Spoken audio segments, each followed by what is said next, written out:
Hello दोस्तों, कैसे हो आप लोग। कैपिटल सिविल सर्विस में आप लोगों का स्वागत है। आज हम लोग संस्कृति आईएएस का यू यूपी पीसीएस का जो टेस्ट सीरीज है इसको सॉल्व करेंगे आज हम लोग, जो कि हमारा ये फुल लेंथ टेस्ट है। तो अक्सर ऐसा होता है कि जैसे जो कोचिंगों का जो पहला टेस्ट होता है वो फुल लेंथ का ही होता है टेस्ट। तो ये जीएस का फुल लेंथ टेस्ट है, तो हम लोग आज इसको सॉल्व करेंगे। तो ठीक है, इसमें लगभग हमारा 1.5 से 2 घंटा लग सकता है। तो आप लोग थोड़ा इसमें धैर्य बनाए रखिएगा, क्योंकि इसका जो सॉल्यूशन है, जो व्याख्या है ना, वो थोड़ा बड़ा है संस्कृति आईएएस का। तो बहुत अच्छा इसका सॉल्यूशन दिया गया है। तो इसके टेस्ट भी बहुत अच्छे होते हैं। अगर इसको आप एक बार इसे रिवीजन कर लिए, अगर 1 से 2 बार रिवीजन कर लिए, तो आपका ये नोट्स टाइप का है, तो इससे आपकी अच्छी तैयारी बन जाएगी। तो चलिए हम लोग स्टार्ट करते हैं। पहला क्वेश्चन देखते हैं। पहला क्वेश्चन दिया गया हम लोग का, निम्नलिखित में से कौन सी दशाएं उष्णकटिबंधीय चक्रवात की उत्पत्ति के लिए उत्तरदायी है। दिए गए हैं 27 डिग्री सेल्सियस से अधिक तापमान, कोरियालिस बल की अनुपस्थिति, कमजोर निम्न दाब क्षेत्र, समुद्र तल पर ऊपरी अपसरण। तो इसमें से देखिए हमारा कौन सा है जो उष्णकटिबंधीय चक्रवात के लिए उत्तरदायी है। तो पहला जो देखते हैं हम लोग कि 27 डिग्री सेल्सियस से अधिक तापमान, ये तुम्हारा सही हो गया, क्योंकि तापमान ज़्यादा होगा तो वाष्पीकरण भी ज़्यादा होगा। जब वाष्पीकरण ज़्यादा होगा तो हवा जो है हवाएं ऊपर उठती हैं। जब ऊपर उठेंगी तो वहाँ पर से निम्न दाब का केंद्र बनता है, तो हवाएं चारों ओर से आती हैं उसको भरने के लिए, तो चक्रवात बनता है वहाँ पर। तो हमारा पहला क्वेश्चन सही हो गया। और दूसरा ये कि कोरियालिस बल की अनुपस्थिति, ये गलत है हमारा। कोरियालिस बल अनुपस्थिति नहीं, उपस्थिति होगी तभी तो कोरियालिस बल के कारण ही हवाएं चक्करदार घूमती हैं। दूसरा कथन हमारा गलत हो गया। और तीसरा दिए गए कमजोर निम्न दाब। कमजोर निम्न दाब, अगर कमजोर निम्न दाब रहेगा तभी चारों ओर से हवाएं वहाँ आती हैं, तो चक्करदार हवाएं आएंगी तो वहाँ पर चक्रवात का निर्माण होता है। तो तीसरा कथन हमारा सही है। और चौथा दिया गया है कि समुद्री तल पर ऊपरी अपसरण। अपसरण नहीं होता है, अपसरण होता है। हवाओं का ऊपर उठना इसमें जरूरी होता है। अगर अपसरण होगा तो ये क्या हो जाएगा, प्रति चक्रवात बन जाएगा। प्रति चक्रवात क्या होता है कि हवाएं ऊपर से नीचे की तरफ बैठती हैं, और जो चक्रवात होता है ना, यहाँ पर हवाएं ऊपर की तरफ उठती हैं, तो ये अपसरण होता है। तो ये भी हमारा गलत हो गया। तो हमारा 1 और 3 सही है, तुम्हारा विकल्प बी सही हो जाएगा। तो विकल्प बी सही हमारा। अगला अपन देखते हैं, दिया गया कि निम्नलिखित में से कौन सी नदी द्वारा निर्मित निक्षेपण स्थलाकृति नहीं है। तो निक्षेपण से हमें मतलब इसमें देखना है कि निक्षेपण से निर्मित स्थलाकृति नहीं है। तो दिए गए हैं गुम्फित नदी, चाप झील, जलोढ़, महाखड्ड।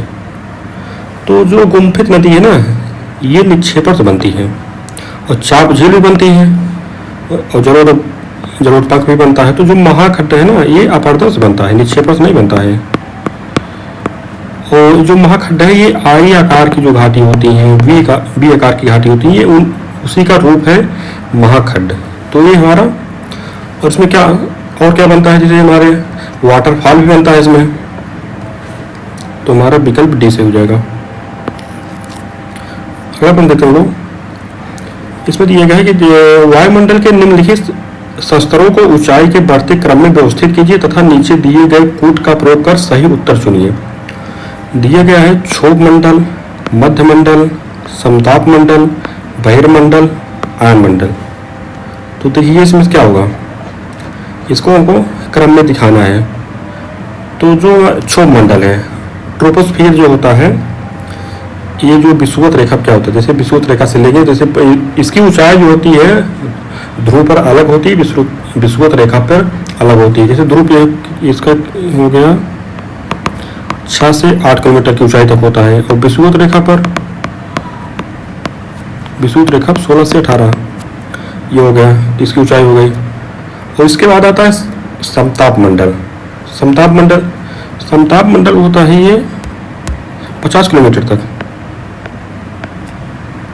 50 किलोमीटर होता है। मध्यमंडल 50 से 80 किलोमीटर। आयनमंडल आयनमंडल होता है 80 से 50 किलोमीटर। बहिर्मंडल क्या होता है 400 से ज़्यादा, 400 ज़्यादा हो गए। तो इसमें हमें दिखाने क्रम में जैसे क्षोभ मंडल क्या है हमारा, क्षोभ मंडल क्या होता है, क्षोभ मंडल जैसे क्या होता है ना कि यहाँ पर आप जैसे जैसे मतलब ऊंचाई पर जाते जाएंगे तो यहाँ पर तापमान कम होता जाता है। तो इसमें क्या दिखा दें आप, तापमान में कमी होती है। और जितने भी जैसे जल वायुमंडल में होता है, बादल बनते हैं, वर्षा होती है, वो बिजली गिरती है, ये सब क्षोभ मंडल में ही होता है। ये हमारा समताप मंडल क्या होता है कि समताप मंडल में एक इसका होता है कि यहाँ पर ओजोन लेयर पाई जाती है। ओजोन परत जो है समताप मंडल में ही पाई जाती है। इसके बाद है मध्यमंडल। मध्यमंडल क्या होता है, मध्यमंडल क्या होता है ना, यहाँ पर भी तापमान में गिरावट आता है और तापमान गिरते गिरते कितना पहुँच जाता है -110 डिग्री सेल्सियस। अब इसके बाद है आयनमंडल। आयनमंडल में जो होता है, जो रेडियो तरंग होती है ना, जो रेडियो तरंग जो होती है संचार के लिए भेजी जाती हैं,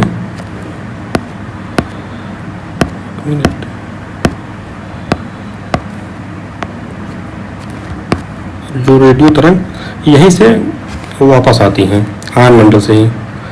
बहिर्मंडल, बहिर्मंडल में यहाँ पर जाने पर यह तापमान में बढ़ोतरी होती है, तापमान में बढ़ोतरी होती है। तो इस तरह हमारा क्या बनेगा, तो इसमें पहले हमारा आ गया क्षोभ मंडल, फिर आता है समताप मंडल, 1, 3, 2, 5, 4, ये हमारा हो जाएगा विकल्प सी सही हो जाएगा हमारा। अगर अपन देखते हैं दिए गए निम्नलिखित में से कौन सी समुद्री जलधारा प्रशांत महासागर से संबंधित नहीं है। दिए गए हम्बोल्ट धारा, अगुल्हास धारा, बेंगुला धारा, फाल्कलैंड धारा। तो देखिए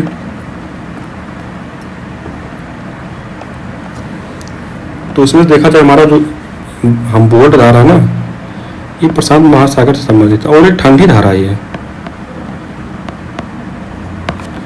ठंडी जलधारा है। और बेंगुला धारा और ये फाल्कलैंड धारा ये अटलांटिक महासागर से संबंधित है।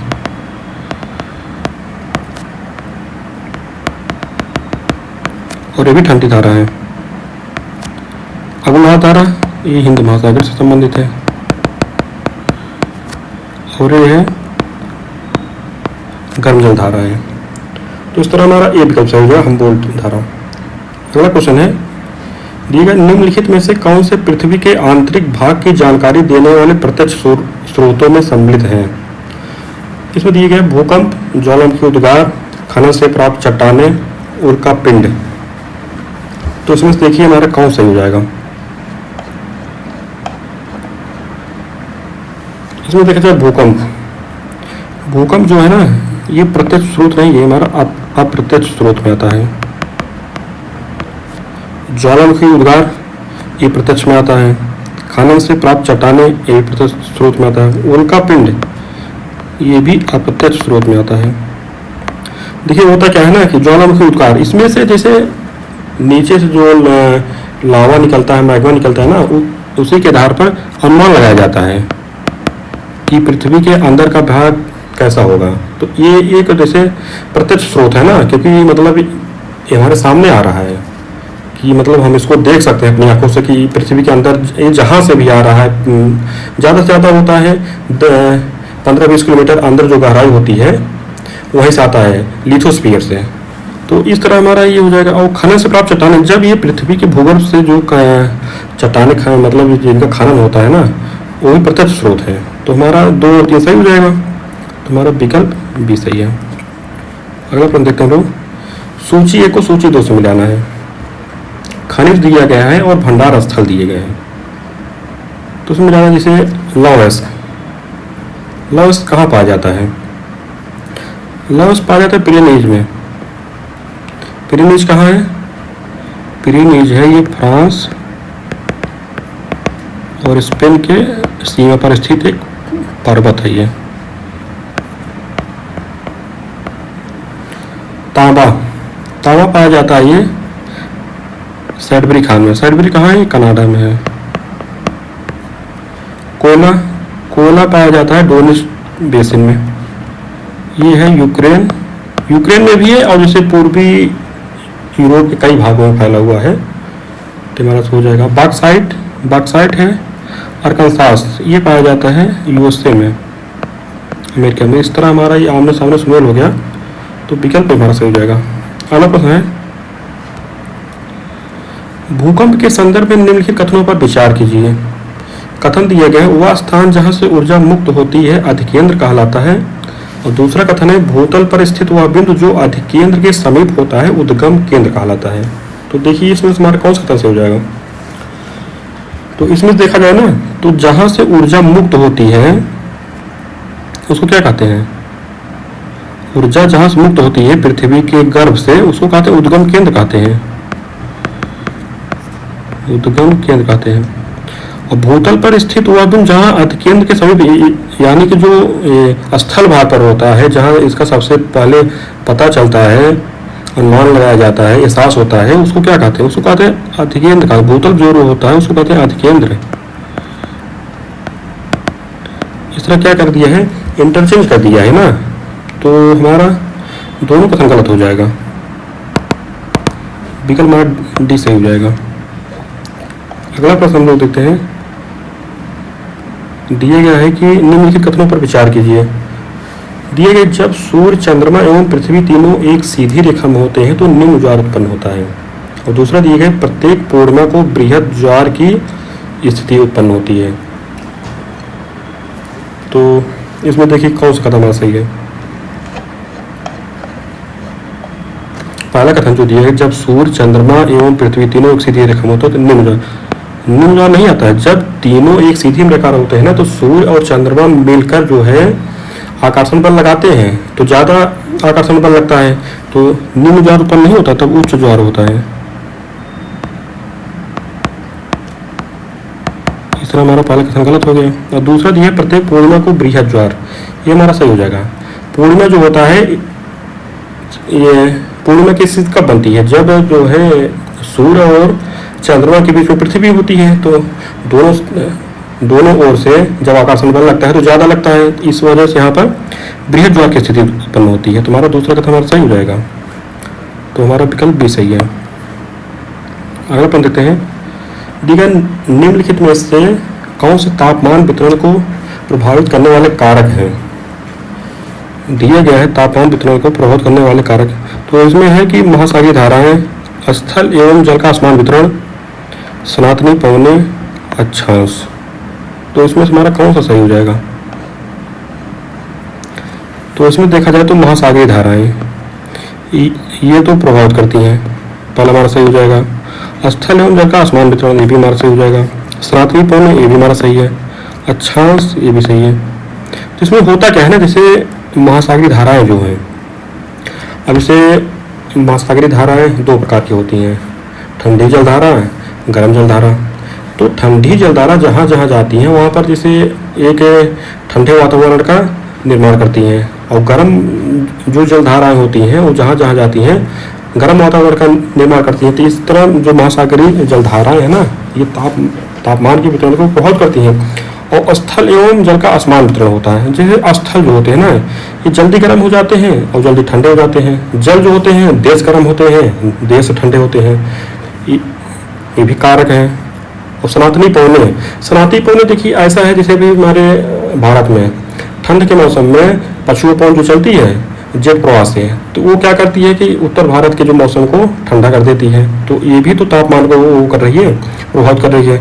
ये भी हमारा हो गया। और अक्षांश जो हो गया, अक्षांश जैसे इक्वेटर पर विषुवत रेखा पर क्या होता है कि वर्ष भर वर्षा होती है।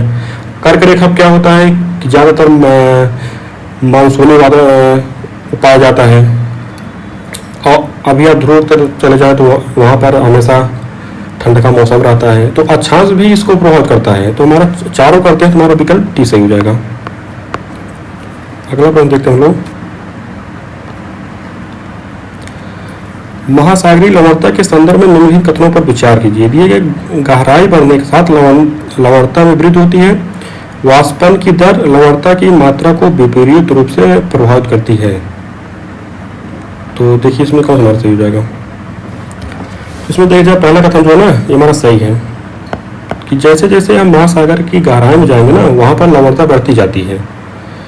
और दूसरा कथन दिए वाष्पन की दर लवणता की मात्रा को विपरीत रूप से प्रभावित करती है। ये हमारा गलत हो जाएगा, क्योंकि अगर वाष्पन की दर जो होती है ना वाष्पीकरण ज़्यादा होगा तो लवणता भी तो बढ़ेगी, क्योंकि पानी जो भाप बनकर ऊपर उड़ जाता है। तो अगर वाष्पन की दर तेज होगी तो लवणता भी बढ़ेगी। तो ये तो विपरीत रूप नहीं होगा, समान रूप से प्रभावित करती है। तो हमारा जो है दूसरा कथन गलत हो जाएगा। तीसरा हमारा केवल एक सही है। अगला प्रश्न देखते हैं हम लोग। सार्वजनिक उद्यम समिति का गठन निम्नलिखित में से किस समिति के सुझाव पर किया गया था। दिए गया है जीवी मावलंकर समिति, कृष्ण मेनन समिति, जीएस पाठक समिति, केटी सेठ समिति। तो देखिए इसमें कौन सा हमारा सही हो। तो इसमें जो सार्वजनिक उद्यम समिति का जो गठन किया गया था ये कृष्ण मेनन समिति की अनुशंसा पर किया गया था। और कब किया गया था? ये किया गया था 1964 में, 1964 की। अब पहले इसमें क्या थे ना, पहले इसमें थे 22 सदस्य, 15 लोकसभा से थे और 7 राज्यसभा से थे। लेकिन क्या हुआ 1974 में इसको बदल दिया गया, इसके फॉर्मेशन को। अब क्या है, सॉरी ये पहले थे इसमें 15 सदस्य, 10 लोकसभा से 5 राज्यसभा से। 1974 में क्या किया गया कि इसमें आगे 22 सदस्य कर दिए गए और ये 15 लोकसभा से और 7 राज्यसभा से। तो इस तरह हमारा विकल्प बी से हो जाएगा। अगला देखते हैं हम लोग। राज्यसभा की शक्तियों के संदर्भ में निम्नलिखित में से कौन से कथन सही है। पहला कथन दिया है कि संसद को राज्य सूची के विषयों पर कानून बनाने का अधिकार देना। दूसरा दिया गया है धन विधेयक में संशोधन प्रस्तावित करना। और तीसरा दिया गया राष्ट्रीय आपातकाल की समाप्ति की घोषणा को स्वीकृति देना। और चौथा दिया गया उपराष्ट्रपति को पदच्युत करने का संकल्प पारित करना। तो कौन सा सही हो जाएगा? इसमें से देखा जाए तो संसद को राज्य सूची के विषयों पर कानून बनाने का अधिकार, ये हमारा सही हो जाएगा। ये अधिकार है, ये राज्यसभा का अधिकार होता है। ये अनुच्छेद 249 के अंतर्गत दिया जाता है। धन विधेयक में संशोधन प्रस्तावित करना भी हमारा सही हो जाएगा। लेकिन बात एक है ना, जिसे संशोधन तो प्रस्तावित करती है लेकिन लोकसभा इसको माने या ना माने वो उसके ऊपर होता है, लेकिन ये संशोधन प्रस्तावित कर सकता है।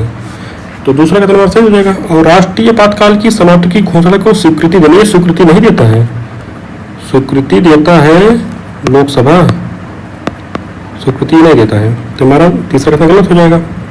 और चौथा कथन है उपराष्ट्रपति को पदच्युत करने का संकल्प पारित, ये भी सही हो जाएगा हमारा।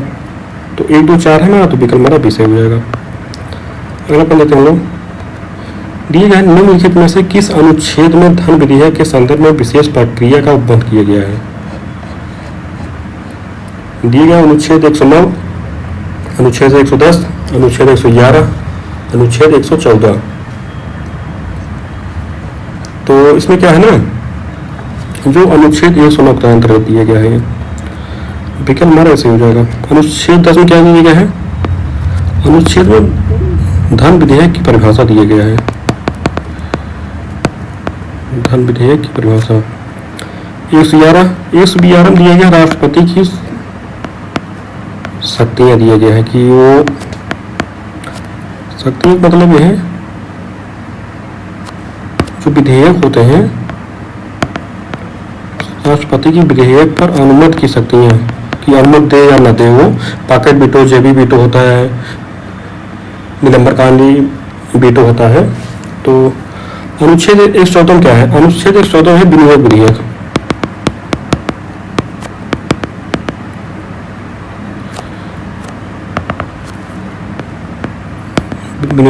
इस तरह हमारा विकल्प सही हो जाएगा। अगला प्रश्न है निम्नलिखित में से कौन से भारतीय संविधान में वर्णित मौलिक कर्तव्य हैं?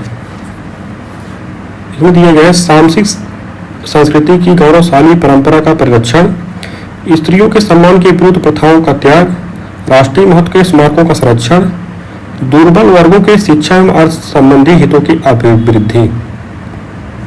देखिए इसमें हमारा कौन सही है?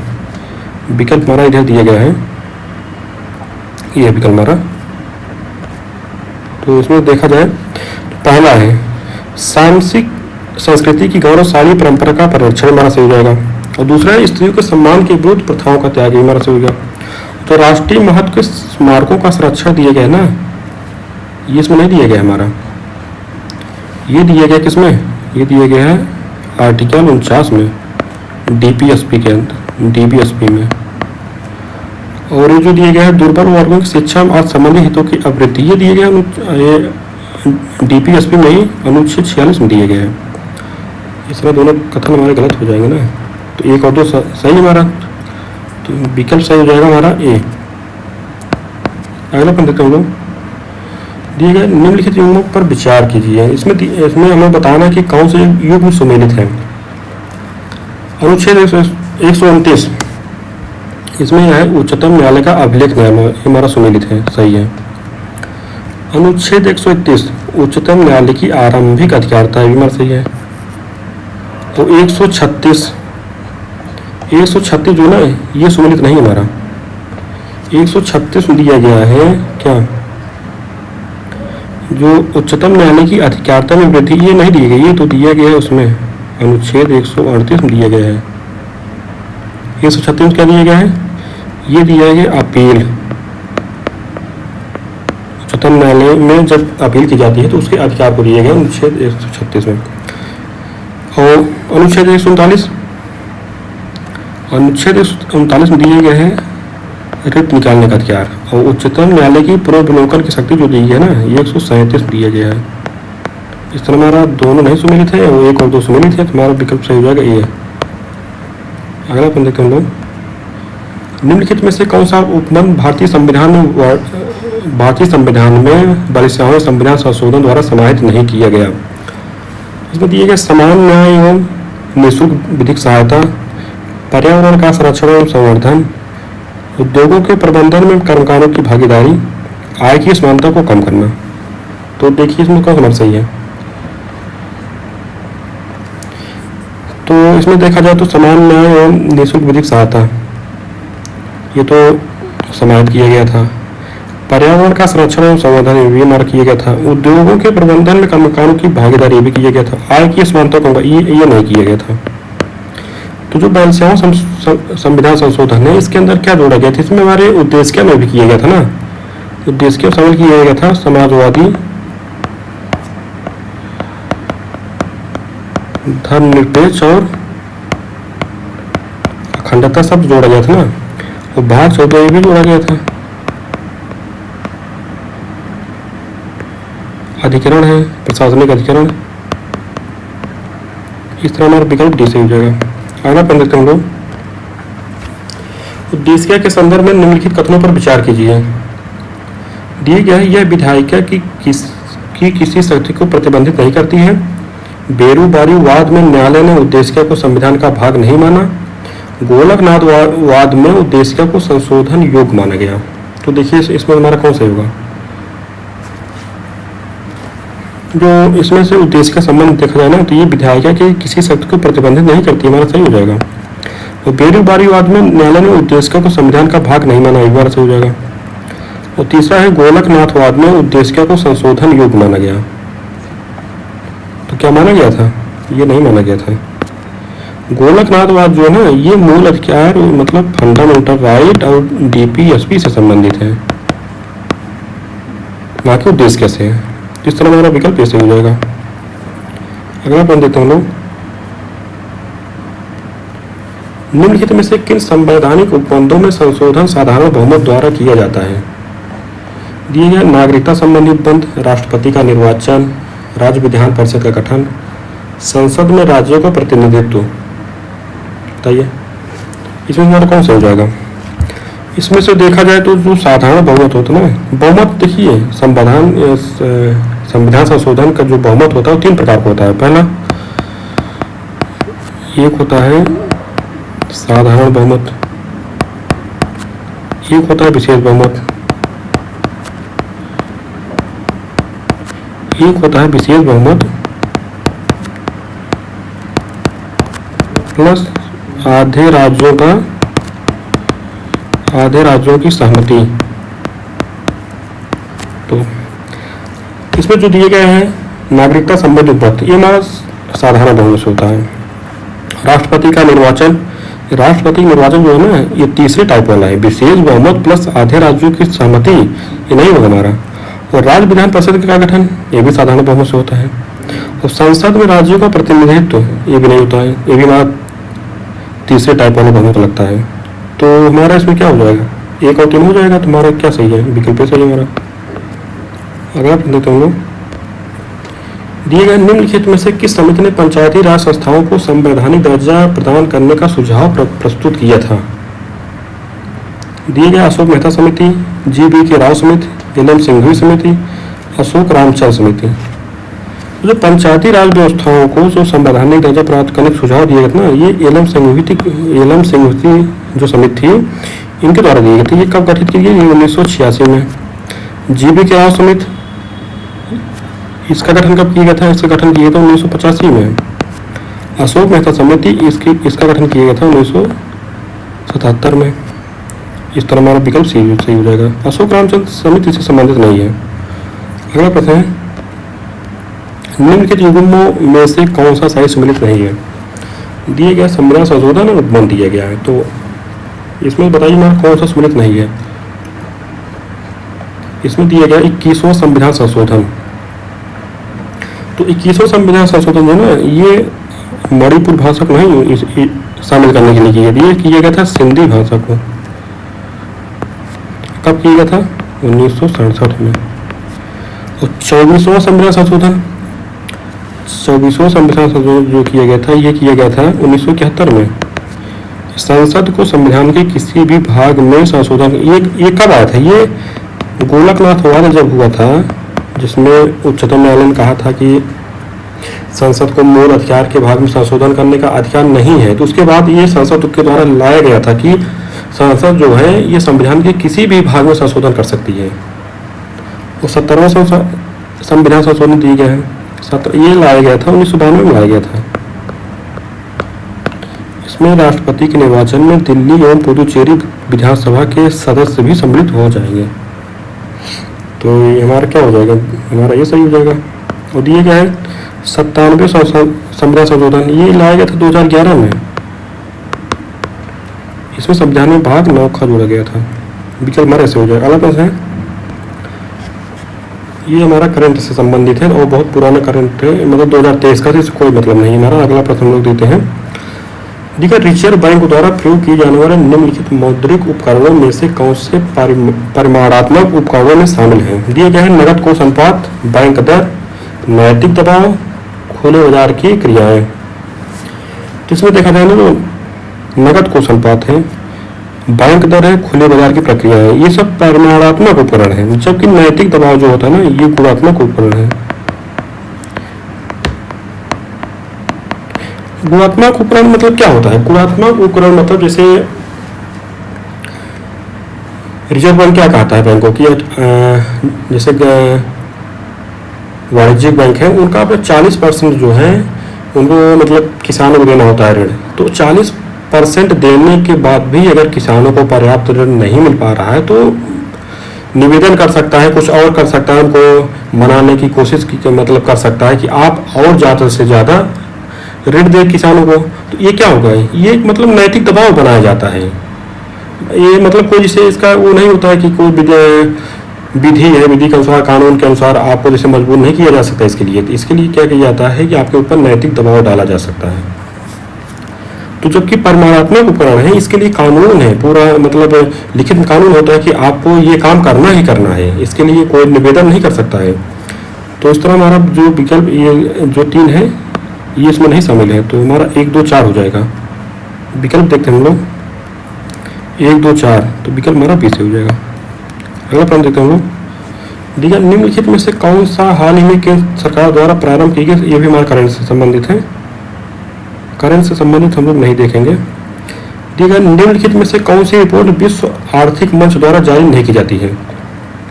पहला दिया गया है वैश्विक प्रतिस्पर्धात्मक रिपोर्ट, वैश्विक लैंगिक अंतराल रिपोर्ट, वैश्विक आर्थिक संभावना रिपोर्ट, वैश्विक यात्रा एवं पर्यटन रिपोर्ट। देखिए इसमें से हमारा कौन सा होगा? इसमें हमारा देखा जाए तो वैश्विक प्रतिस्पर्धात्मकता जो रिपोर्ट है ये तो जारी की जाती है इसमें, और वैश्विक लैंगिक अंतराल रिपोर्ट ये भी जारी की जाती है। वैश्विक आर्थिक संभावना रिपोर्ट जो है ना ये नहीं जारी की जाती है। वैश्विक आर्थिक रिपोर्ट ये जारी की जाती है वर्ल्ड बैंक के द्वारा। वैश्विक यात्रा एवं पर्यटन रिपोर्ट,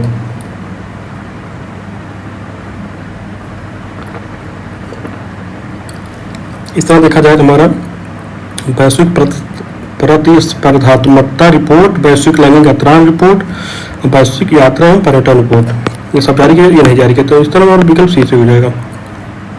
अगला प्रश्न देते हैं हम लोग, निम्नलिखित युगों में से कौन से सही सम्मिलित हैं? दिए गए बेरोजगारी दिए गए, उनका कारण दिए गए हैं। तो उसमें देखा जाए तो हमारा इसमें बताना है कौन सा सही सम्मिलित है। चक्रीय जो होता है ना ये आर्थिक उतार चढ़ाव के कारण आता है, तो हमारा सही सम्मिलित है। घोषणात्मक रोजगार छोड़ने प्राप्त करने के मध्य अंतराल ये हमारा सही हो जाएगा।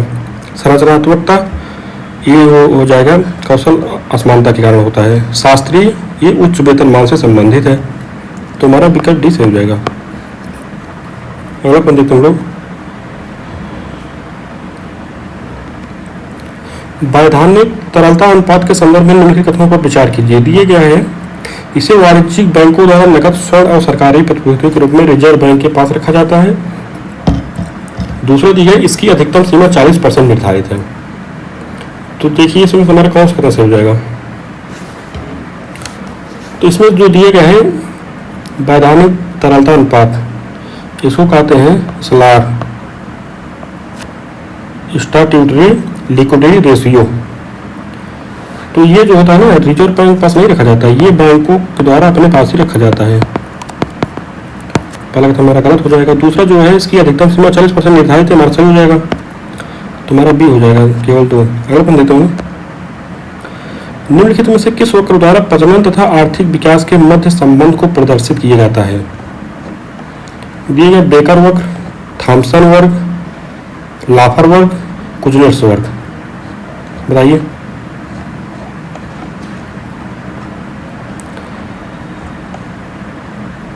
इसमें जो हमारा बेकर वक्र है, बेकर वक्र के द्वारा जो है प्रजनन तथा आर्थिक विकास के मध्य में संबंध को प्रदर्शित किया जाता है। थॉम्सन का क्या है? थॉम्सन का क्या होता है ना, ये जो होता है ये बेरोजगारी और जो महंगाई होती है ना, मुद्रास्फीति, इसके मध्य जो संबंध बताता है। थॉम्सन वक्र को क्या कहते हैं? थॉम्सन वक्र को ही कहते हैं फिलिप्स वक्र।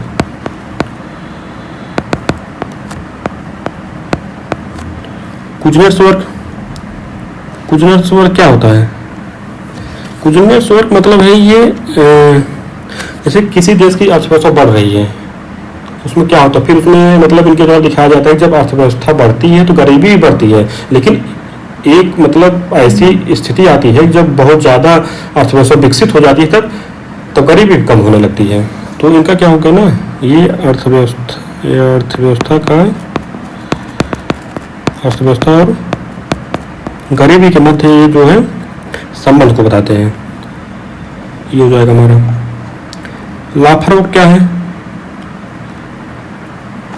लाफर वक्र होता है जैसे टैक्स होता है, कर और कर संरचना के मध्य जो संबंध होता है, इसका मतलब क्या होता है? इसका मतलब ये होता है जो कर होता है, कर यदि ज़्यादा लगाया जाएगा तो उसका कलेक्शन भी कम होता है, और कम लगाया जाएगा तब भी कम होता है। तो इनके कहने मतलब है कर जो होता है एक सामान्य दर से लगाया जाए तब कर का जो कलेक्शन होता है वो ज़्यादा होता है। ये लाफा रोकर को द्वारा इसको दर्शाया जाता है। तो इस तरह हमारा विकल्प सही हो जाएगा। अगला प्रश्न है, दी गई योजना आयोग द्वारा शहरी गरीबी के आकलन के लिए निम्नलिखित में से किस समिति का गठन किया गया था? दी गई एनसी सक्सेना समिति, अभिजीत सेन समिति, अर्जुन गुप्ता समिति, हाशिम समिति। तो देखिए इसमें से कौन सा सही हो जाएगा?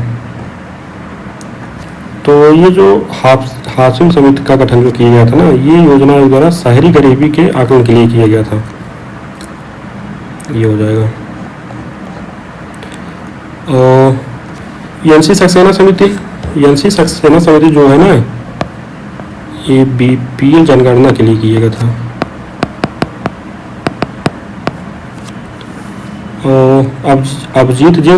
अभिजीत सेन समिति, इसका गठन कब किया गया था? इसका गठन किया गया था गरीबी रेखा के निर्धारण के लिए, गरीबी रेखा के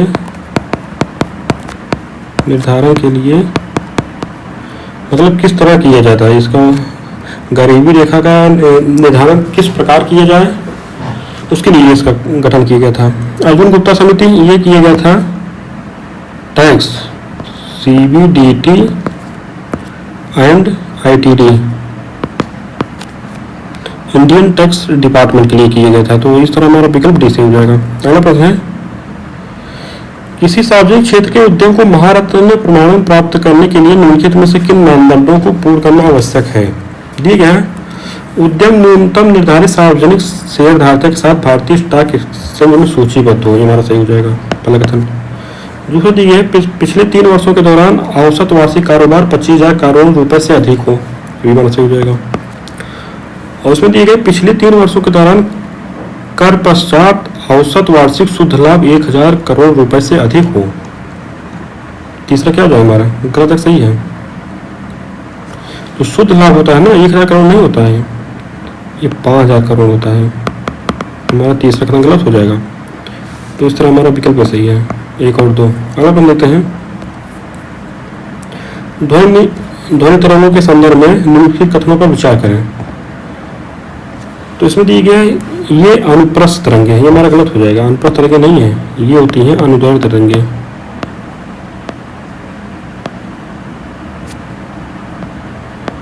अनुदैर्घ्य तरंग है।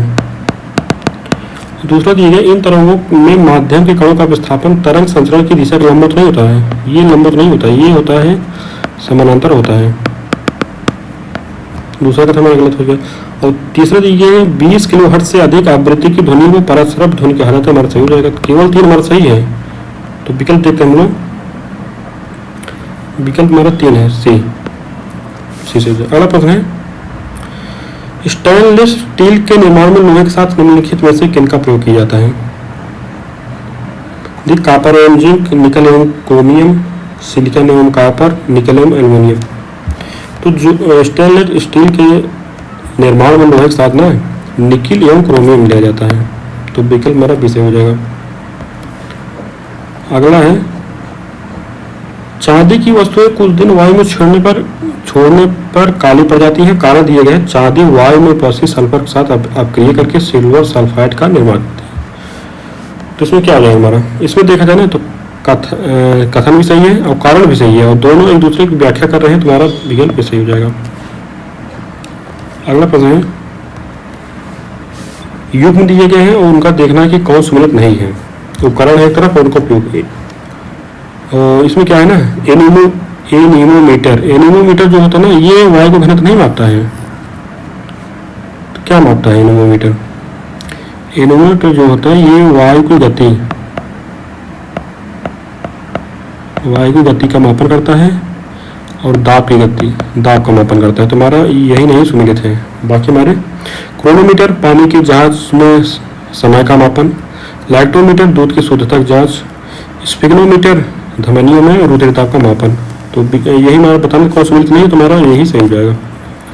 अगला है, निम्नलिखित कथनों पर विचार कीजिए। दिए गए हैं, ठोस में ऊष्मा प्रायः चालन द्वारा स्थानांतरित होता है। तो हमारा सही हो जाएगा। ठोस में जो ऊष्मा का चालन होता है स्थानांतरण, वो चालन की विधि द्वारा होता है। दूसरा दिए गए, द्रव में ऊष्मा का स्थानांतरण संवहन द्वारा, ये भी हमारा सही हो जाएगा। तीसरा है कि गैसों में ऊष्मा के संचरण हेतु किसी माध्यम की आवश्यकता नहीं होती है। तो ये हमारा गलत हो जाएगा ना। ये जो संवहन होता है ये द्रव में भी होता है और गैस में भी होता है। तो तीसरा कथन हमारा गलत है। तो हमारा विकल्प ऐसे हो जाए, केवल एक और दो। अगला प्रश्न देखते हैं लोग, सूची 1 को सूची 2 से मिलाना है। एक में दिया गया है कि अम्ल दिया गया और एक में दिया गया स्रोत दिया गया है। फार्मिक अम्ल जो पाया जाता है वो लाल चींटी में पाया जाता है। तो ये हमारा एक सही हो जाएगा। दूसरा जो साइट्रिक अम्ल एक खट्टे फल में पाया जाता है।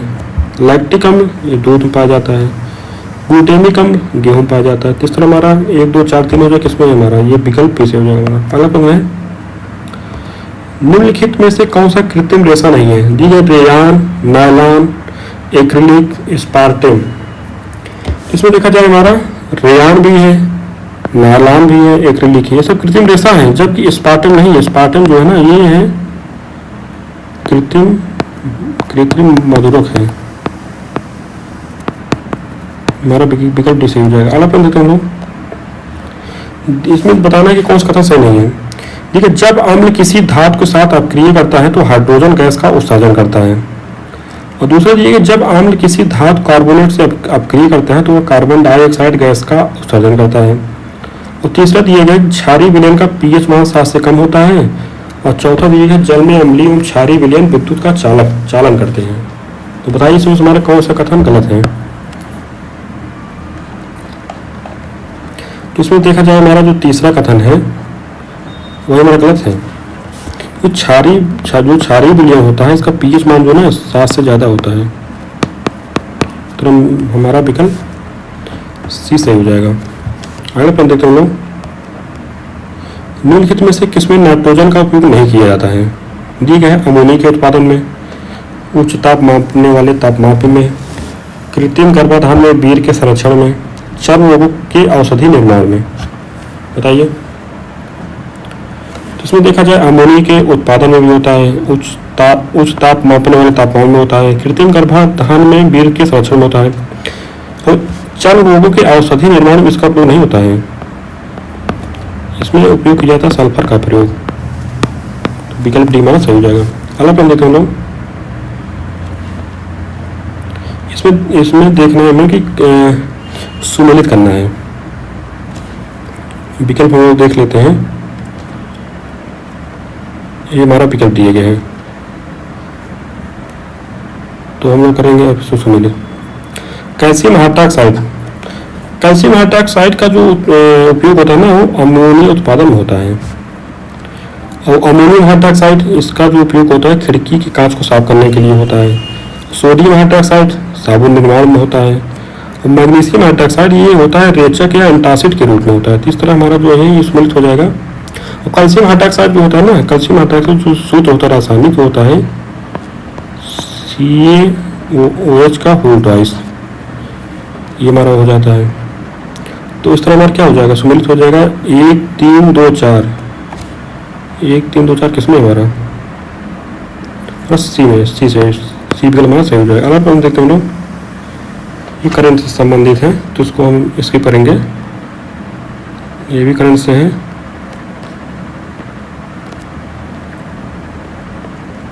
करंट वाले क्वेश्चन हम लोग जो है इसको स्किप करेंगे क्योंकि 2023 का करंट है तो उसका रिलेवेंट नहीं रह गया हम लोगों के लिए। अगर अपन देखते हैं हम लोग, देखा निम्नलिखित में से किस ग्रंथ से आश्रम व्यवस्था का सर्वप्रथम उल्लेख प्राप्त होता है? दिया गया छांदोग्योपनिषद, जाबालोपनिषद, बृहदारण्यकोपनिषद, मांडूक्योपनिषद। तो देखिए इसमें हमारा कौन सा हो जाएगा। इसमें देखा जाए ना हमारा जो विकल्प ये है छांदोग्योपनिषद, इसे मिलता है। लेकिन इसमें क्या मिलता है, इसमें हमारा 3 आश्रम का उल्लेख मिलता है। और जो 4 आश्रम का उल्लेख मिलता है हमारे जाबालोपनिषद में मिलता है। 4 आश्रम या 4 आश्रम का उल्लेख मिलता है, ये हमारा है। और ये क्या है, बृहदारण्यक क्या है? बृहदारण्यक जो होता है ना ये शुक्ल यजुर्वेद का उपनिषद है। शुक्ल यजुर्वेद का उपनिषद है ये। मांडूक्य उपनिषद क्या है? ये अथर्ववेद से संबंधित है। तो इस तरह हमारा विकल्प कैसे हो जाएगा। अगला प्रश्न लेते हैं हम लोग। सूची 1 को सूची 2 से मिलाना है। ग्रंथ दिया गया है, उनके रचयिता दिया गया है, तो उसमें सुमेल करना है। तो बृहद कथा के जो रचयिता है ना, वो थे गुणाढ्य। गुणाढ्य जो थे ये सातवाहनों से संबंधित है।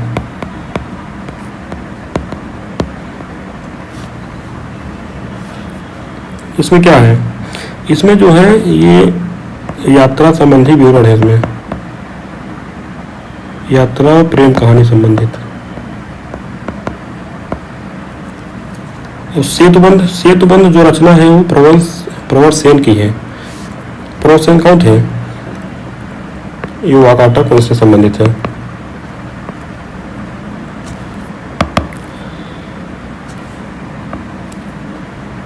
वाकाटक वंश से संबंधित है। और काव्य मीमांसा जो है ये संबंधित है राजशेखर से। राजशेखर कौन थे, ये राजशेखर थे वहाँ महेंद्र पाल के दरबार में थे।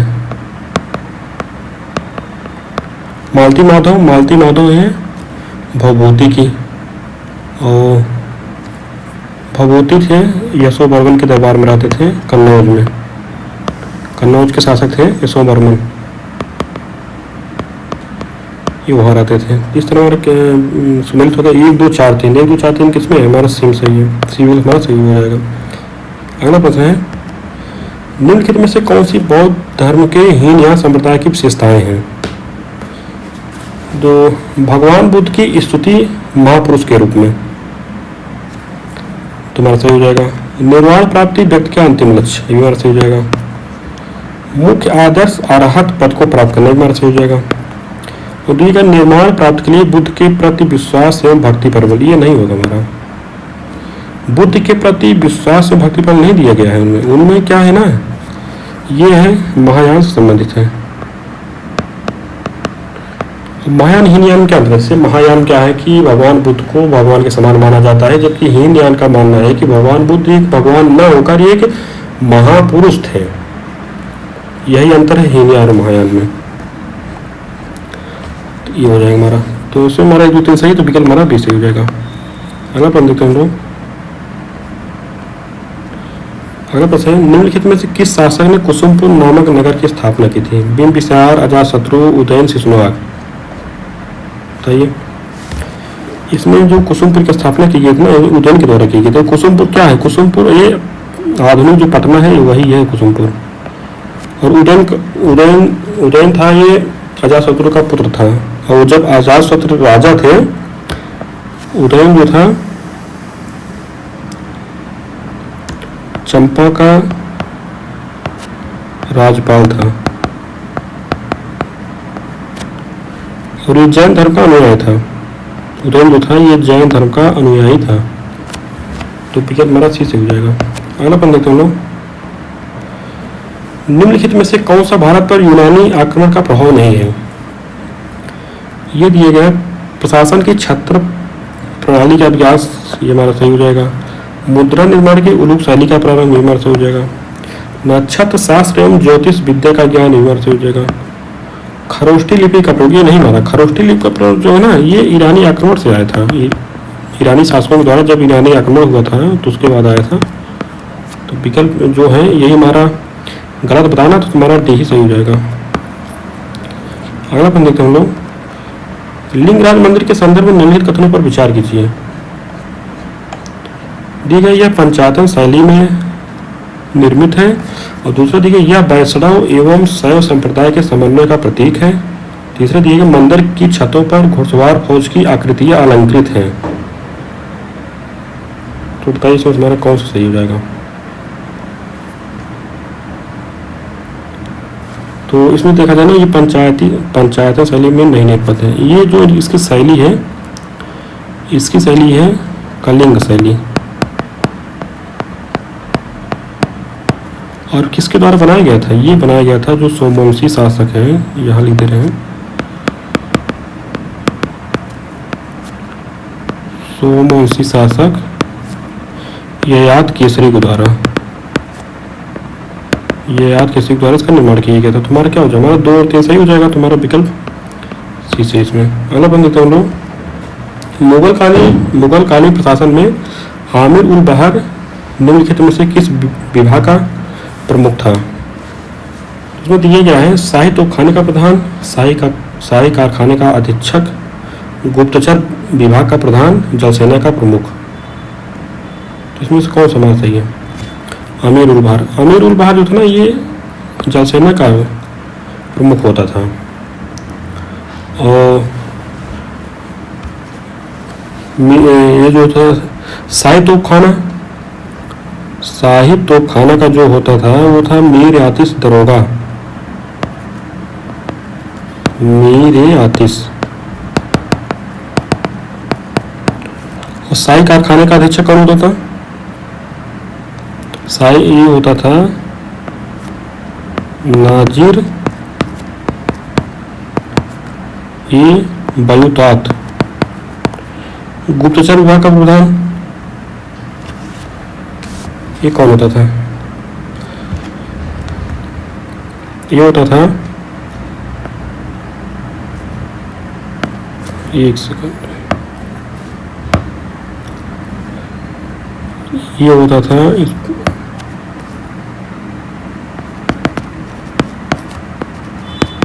नाजिर डाक चौकी।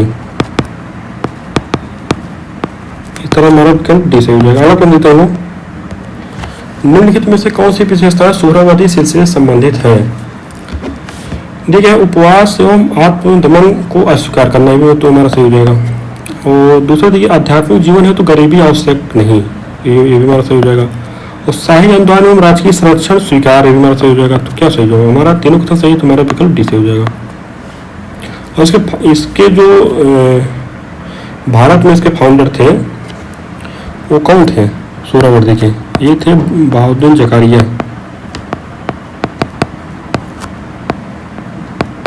बहाउद्दीन जकारिया के द्वारा जो है भारत में इसका प्रचार प्रसार किया गया था। अगला प्रश्न है, दिए गए विजयनगर के निम्नलिखित में से किस शासक ने तेलुगु ग्रंथ आमुक्त माल्यात की रचना की थी। दिया देवरादिति, मल्लिकार्जुन, कृष्णदेवराय, अच्युतदेवराय। तो कौन सा इसमें सही हो जाएगा हमारा, इसमें देखा जाए तो जो आमुक्त माल्यात की रचना की है ये कृष्णदेवराय के द्वारा किया गया है। और कौन थे ये कृष्णदेवराय, जो तुलु वंश के थे। उनका शासन काल था जो 1509 से 1529 के बीच था। और इन्होंने जो उपाधियां धारण की थी कि कौन सी उपाधि थी, अभिनव भोज और आंध्र भोज। इस तरह हमारा विकल्प सी से हो जाएगा। अगला प्रश्न देते हैं हम लोग, मुगल कालीन चित्रकला शैली के संदर्भ में निम्नलिखित कथनों पर विचार कीजिए। दिया गया है, यह इस्लामिक एवं यूरोपीय दृश्य संस्कृति का मिश्रित रूप है। दूसरा दिया गया, यह शैली सूक्ष्म तकनीक एवं यथार्थवादी चित्रों पर केंद्रित है। तीसरा दिया गया, सशक्त रेखांकन एवं बहुरंगी योजना इसकी प्रमुख विशेषता है। तो कौन सा इसमें हमारा सही हो जाएगा, तो इसमें देखिए पहला जो है ना हमारा पहला सही है, यह इस्लामिक मुगल चित्रकला जो है इस्लामिक एवं यूरोपीय दृश्य संस्कृति का मिश्रित रूप, पहला सही हो जाएगा। यह शैली सूक्ष्म तकनीक एवं यथार्थवादी चित्रों पर, हमारा सही हो जाएगा। तीसरा दिया गया ना, ये सशक्त रेखांकन पर, ये नहीं हो जाएगा, ये तो प्राचीन भारतीय जो चित्रकला है उसकी विशेषता है, ये हो जाएगा। और मुगल कालीन चित्रकला का जो विषय होता था ना, ये कौन होते थे, ये जो मुगल शासक होते थे, ये मुगल शासक होते थे। और दरबारी चित्र होता था और पक्षियों के चित्र होते थे, ये हो जाएगा। इस तरह हमारा विकल्प कौन सा बन रहा है, विकल्प हमारा ये बन रहा है 1 और 2।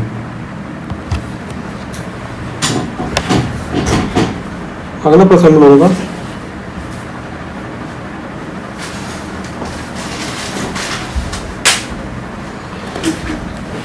अगला दिए गए हैं, नदी दी गई है उनके सहायक नदी हमको देखना है। तो देखना है इसमें कौन सा सुमिलित नहीं है। इसमें दी गई महानदी शिवनाथ,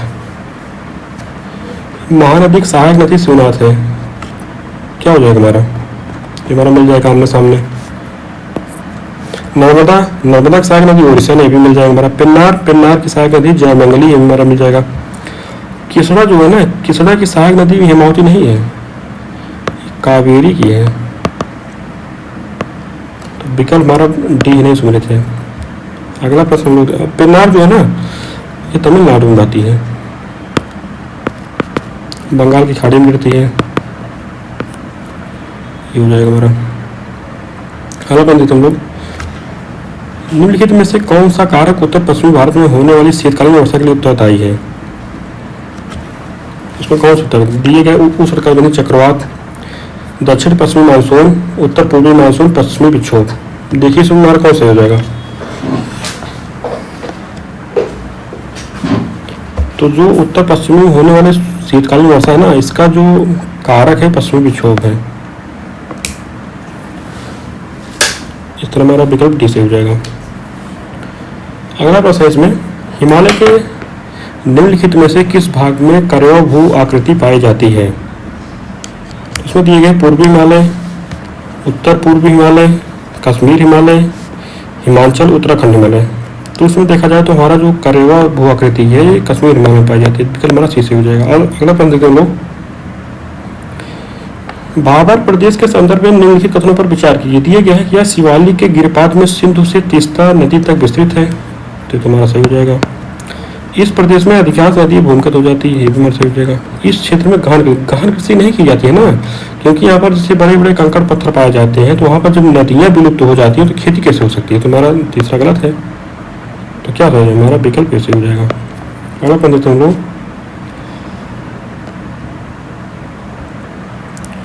इसमें दिए गए निम्नलिखित में से कौन सा भारत में स्थित लौह अयस्क खनन केंद्र नहीं है। इसमें दिए गए हैं गुरु महिसानी उड़ीसा, बालाडीला छत्तीसगढ़, मूसाबानी झारखंड, कुद्रेमुख कर्नाटक। तो देखिए इसमें क्या हमारा होगा। तो इसमें देखा जाए जो मूसाबानी है ना, ये यहाँ से तांबा का खनन होता है, तो ये हमारा ये लौह अयस्क खनन के केंद्र नहीं है, तो हमारा सी सही हो जाएगा। अगला प्रश्न देखते हैं लोग, लैटराइट मृदा के संदर्भ में निम्नलिखित कथनों पर विचार कीजिए। दिए गया है इसकी उत्पत्ति 200 सेंटीमीटर से अधिक वर्षा वाले क्षेत्रों में होती है, हमारा सही हो जाएगा। इसमें नाइट्रोजन एवं ह्यूमस की कमी होती है, ये भी हमारा सही हो जाएगा। और इसमें दिए गए यह चाय की कृषि के लिए उपयुक्त है, ये भी हमारा सही हो जाएगा। तो हमारा विकल्प डी से हो जाएगा, 1 2 3। अगला दिए गए हैं सूची 1 को सूची 2 से मिलाना है। झील दिए गए और राज्य दिए गए हैं। तो इसमें देखा जाए उमियम झील जो है ये मेघालय में पाई जाती है। गुरु डोंगर ये सिक्किम पाई जाती है। दीपोर बिल पाई जाती है असम में, और पाला मिजोरम पाई जाती है। इस तरह हमारा जो होगा 2 1 3 4, तो हमारा बी में है, विकल्प बी हमारा सही हो जाएगा। अगला प्रश्न है, उष्णकटिबंधीय पर्णपाती वनों के संदर्भ में निम्नलिखित कथनों पर विचार कीजिए। दिए गया है कि ये वन भारत में सबसे अधिक क्षेत्रफल विकसित है और इन वनों के लिए 70 से 200 सेंटीमीटर वार्षिक वर्षा आवश्यक है। सागवान एवं चंदन इसके प्रमुख वृक्ष हैं। तो हमारा तीनों कथन सत्य हैं। उनका जो क्षेत्र है ज्यादातर देखिए उत्तर भारत में पाए जाते हैं, और ये प्रायद्वीपीय भारत का पूर्वी भाग यानी कि पूर्वी घाट होता है, पूर्वी भाग। तो इस तरह हमारा विकल्प डी से हो जाएगा। अगला प्रश्न है, निम्नलिखित में से कौन सा कृत्रिम बंदरगाह है। देखिए पारादीप, विशाखापत्तनम, कोचीन, मुर्मुगांव। तो देखिए इसमें हमारा कौन सा है। इसमें देखा जाए जो पारादीप हमारा कृत्रिम बंदरगाह है। ये कहाँ है, ये उड़ीसा में है, ये हो जाएगा हमारा। मुर्मुगांव जो है ये गोवा में है। कोचीन है केरल में। विशाखापत्तनम कहाँ है, विशाखापत्तनम हमारा आंध्र प्रदेश में है ना।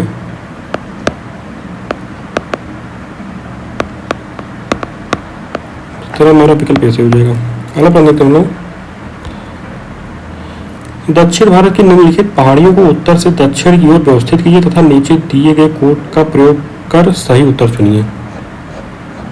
इसमें देखिए सिरू मलाई, नगारी, सेव राय, पचई मलाई। तो देखिए इसमें मिलान करिए। तो इसमें देखा जाए तो पहले जो आती है वो नगारी आती है। ये कहाँ है? ये आंध्र प्रदेश में है। तो दूसरे पे आता है हमारा सेव राय, ये है तमिलनाडु में। उसके बाद आता है पंचमलाई, ये भी हमारा तमिलनाडु में है। उसके बाद आता है सिरू मलाई, ये भी हमारा तमिलनाडु में है।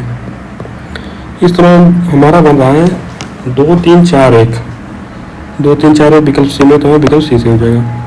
अगला देखते हैं हम लोग, निम्नलिखित में से कौन सा जीवाणु जनित रोग नहीं है? दी है डिप्थीरिया, कालाजार, काली खांसी, टिटनेस। तो देखिए इसमें हमारा कौन सा जो रोग है वो जीवाणु जनित रोग नहीं है। इसमें जो हमारा डिप्थीरिया है ये भी हमारा जो कालाजार है, कालाजार इससे नहीं होता है। कालाजार होता है प्रोटोजोआ से, ये प्रोटोजोआ से संबंधित है। और इस प्रोटोजोआ का नाम क्या है? इसका प्रोटोजोआ का नाम है लीशमैनिया डोनोवानी। काली खांसी जीवाणु जनित रोग है, टिटनेस जीवाणु जनित रोग। तो हमारा विकल्प बी से हो जाएगा। अगला पढ़ लेते हैं हम लोग, निम्नलिखित में से कौन सा दूर दृष्टि दोष का कारण है? तो इसमें देखा जाए तो दिए गए हैं अभिनेत्र लेंस की फोकस दूरी का अत्यधिक होना, नेत्र गोलक का छोटा हो जाना, अभिनेत्र लेंस की क्षमता में वृद्धि। तो बताइए इसमें देखा जाए तो अभिनेत्र लेंस की फोकस दूरी का अत्यधिक होना हमारा सही हो जाएगा। और दूसरा दिया जाएगा नेत्र गोलक का छोटा होना, ये हमारा सही हो जाएगा। अभिनेत्र लेंस की क्षमता में वृद्धि, क्षमता में वृद्धि नहीं, जब ये क्षमता में कमी आ जाता है ना तब जो होता है नजदीक की वस्तु में दिखाई नहीं देती है, तो क्या हो जाता है? दूर दृष्टि दोष हो जाता है, तुम्हारा गलत हो जाएगा। तुम्हारा कथन 1 और 2 सही है, तुम्हारा विकल्प 1 और 2 सही हो जाएगा। तो इसमें क्या होता है ना, इसमें जो है जो रेटिना होता है, रेटिना नहीं बनता है चित्र, जो चित्र बनता है ना वो रेटिना के पीछे बनने लगता है, चित्र रेटिना के पीछे बनने लगता है। तो विकल्प हमारा ऐसा ही है। अगला पहले करो, जीवाणु को निम्नलिखित में किस वर्ग के अंतर्गत वर्गीकृत किया जाता है? दिए प्रोटिस्टा, मोनेरा, प्लांटी, टेरिडोफाइटा। बताइए। इसको देखा जाए ना तो जो जीवाणु होते हैं वो मोनेरा के अंतर्गत शामिल किए जाते हैं। मोनेरा के अंतर्गत और भी आते हैं, जैसे क्या होता है, बैक्टीरिया आते हैं, इनमें साइनोबैक्टीरिया आते हैं,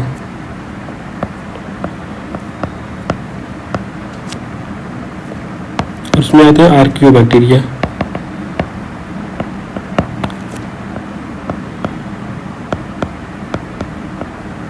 ये हो जाएगा हमारा। प्रोटिस्टा कौन होते हैं? प्रोटिस्टा क्या होते हैं ना, ये यूकैरियोटिक होते हैं। और इसमें इसमें हमारे कौन से जीव होते हैं? एल्गी आते हैं, जैसे मांस हो गया, ये आते हैं, डायटम आते हैं, ये होगा। हमारे इसमें कौन होते हैं? प्रोटोजोआ भी आते हैं। तो इस तरह हमारा विकल्प बी सही हो जाएगा। जो ये है टेरिडोफाइटा हो गया, प्लांटिंग, ये हमारे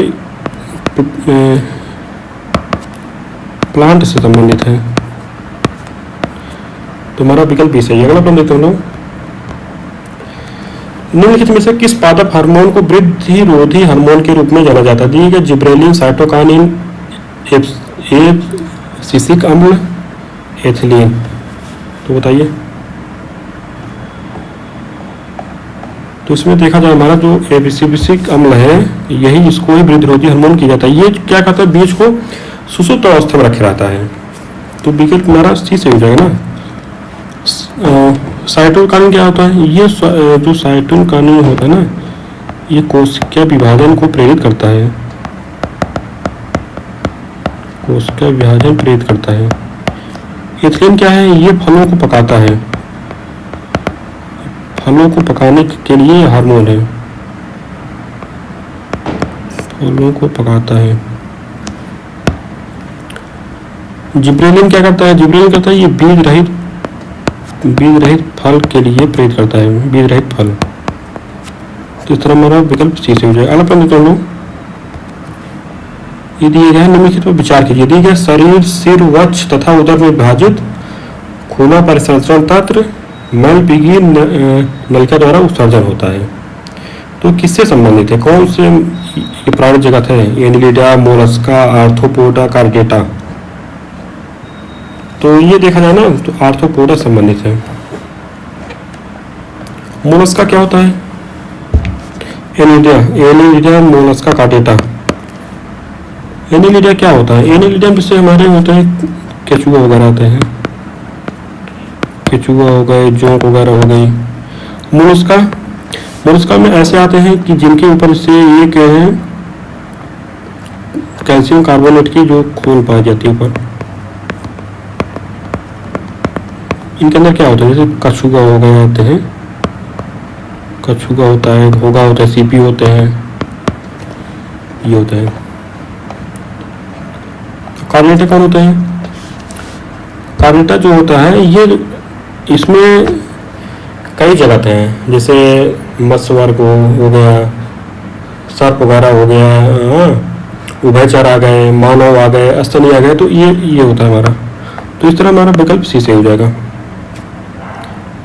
अगला प्रश्न हम लोग देखते हैं, दिए गए निम्नलिखित में से कौन सा रोग थायरॉक्सिन हार्मोन के अल्प स्त्रवण के कारण होता है? दिए गए हैं वारुलिज्म, एक्रोमेगली, कुशिंग, मिक्जीडेमा। तो हमारा ये मिक्जीडेमा जो रोग है ना, ये थायरॉक्सिन हार्मोन के अल्प स्त्रवण के कारण होता है। तुम्हारा विकल्प डी से हो जाएगा। अगला प्रश्न है, जीवाणु के संदर्भ में निम्नलिखित में से कौन सा कथन सही नहीं है? देखिए, इनकी कोशिका भित्ति काटिन की बनी होती है, इनमें जनन मुख्यतः विखंडन द्वारा होता है, इनकी कोशिका में माइटोकॉन्ड्रिया अनुपस्थित होता है, इनमें केवल स्वपोषी पोषण पाया जाता है।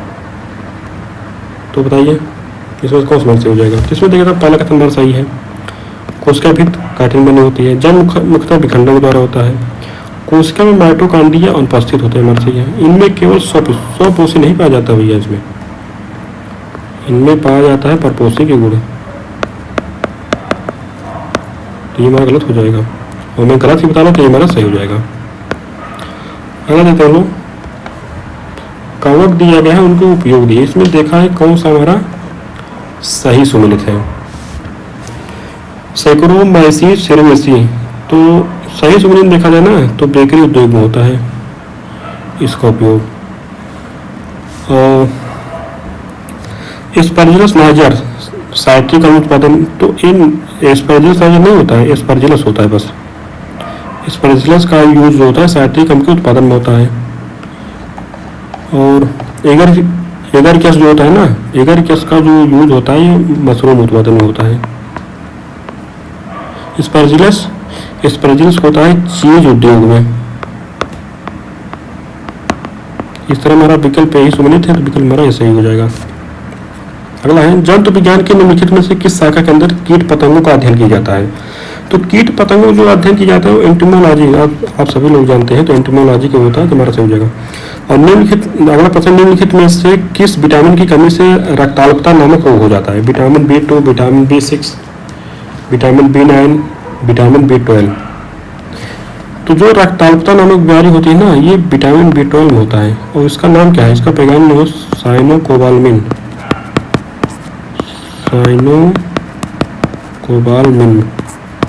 इस तरह हमारा विकल्प डी जो है सही है। विटामिन B2 का वैज्ञानिक नाम क्या है? राइबोफ्लेविन।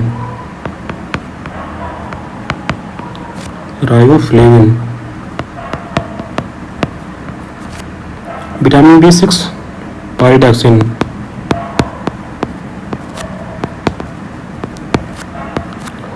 विटामिन B9 इसको कहते हैं फोलिक एसिड। इस तरह हमारा विकल्प डी से हो जाएगा। अगला प्रश्न है, निम्नलिखित में से कौन सा उत्तर प्रदेश से प्रकाशित होने वाला पहला हिंदी समाचार पत्र था? दिए गए स्वदेश, देशभक्त, बनारस अखबार, सुधाकर। तो बनारस अखबार जो है ना, ये उत्तर प्रदेश से प्रकाशित होने पहला हिंदी समाचार पत्र था। तो हमारा विकल्प जो है सही हो जाएगा। और इसके संपादक कौन थे? इसके संपादक जो थे राजा शिव प्रसाद सितारे हिंद। इस तरह विकल्प हमारा सी से हो जाएगा। अगला प्रश्न है, उत्तर प्रदेश में अनुसूचित जनजाति के संदर्भ में निम्नलिखित में से कौन सा कथन सही नहीं है? तो दिया गया है, सर्वाधिक अनुसूचित जनजाति जनसंख्या वाला जिला सोनभद्र हमारा सही हो जाएगा। दूसरा दिया, प्रदेश में सर्वाधिक जनसंख्या वाली जनजाति थारू है, हो जाएगा। प्रदेश का न्यूनतम अनुसूचित जनजाति प्रतिशत वाला जिला मुजफ्फरनगर, ये हमारा गलत हो जाएगा। ये हमारा गलत हो जाएगा, मुजफ्फरनगर नहीं है, मुजफ्फरनगर नहीं है, बागपत है। तीसरा जो दी गया, चौथा दिया गया है, प्रदेश की अनुसूचित जनजातियों में लिंगानुपात 951 है, हमारा सही हो जाएगा। तो इस तरह हमारा गलत ही बताना, तो विकल्प हमारा सी से हो जाएगा। अगला प्रश्न देखते हैं हम लोग, जनपद दिए गए हैं, मेला दिए गया, उसको मिलान करना है। मिलान क्या करना है, इसमें देखना है कि कौन सा सम्मिलित नहीं है। कासगंज में सोरो मेला, फर्रुखाबाद में रामनगरी मेला सम्मिलित है, आगरा में कैलाश मेला सम्मिलित है, लखीमपुर खीरी नहीं लगता भैया। लखीमपुर खीरी में जो है ढाई घाट का मेला नहीं लगता, ढाई घाट का मेला लगता है शाहजहांपुर। तो लखीमपुर खीरी में कौन सा मेला लगता है? लखीमपुर खीरी में लगता है शायद गोला गोकर्णनाथ मेला।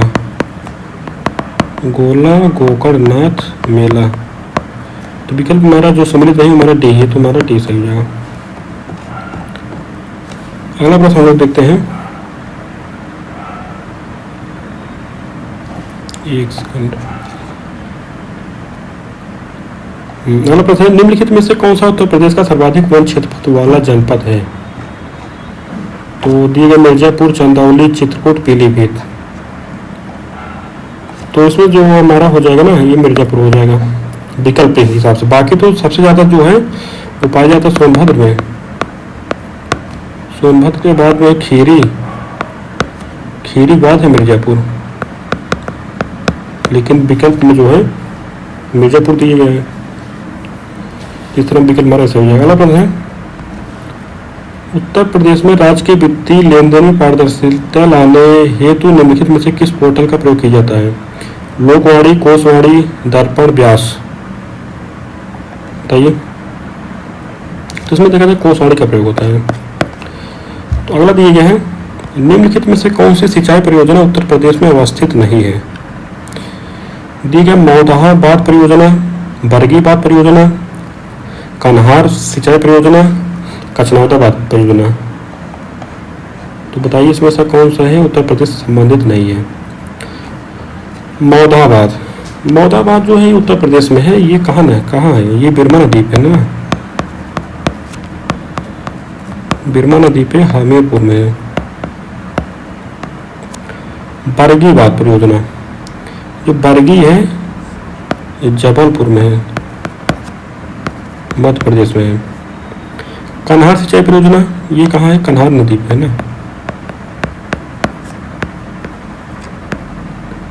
कन्हार नदी पे है। और कहाँ है? सोनभद्र में है। कचनौदाबाद परियोजना जो है ये ललितपुर में है। इस तरह हमारा विकल्प भी सही हो जाएगा। अगला प्रश्न है,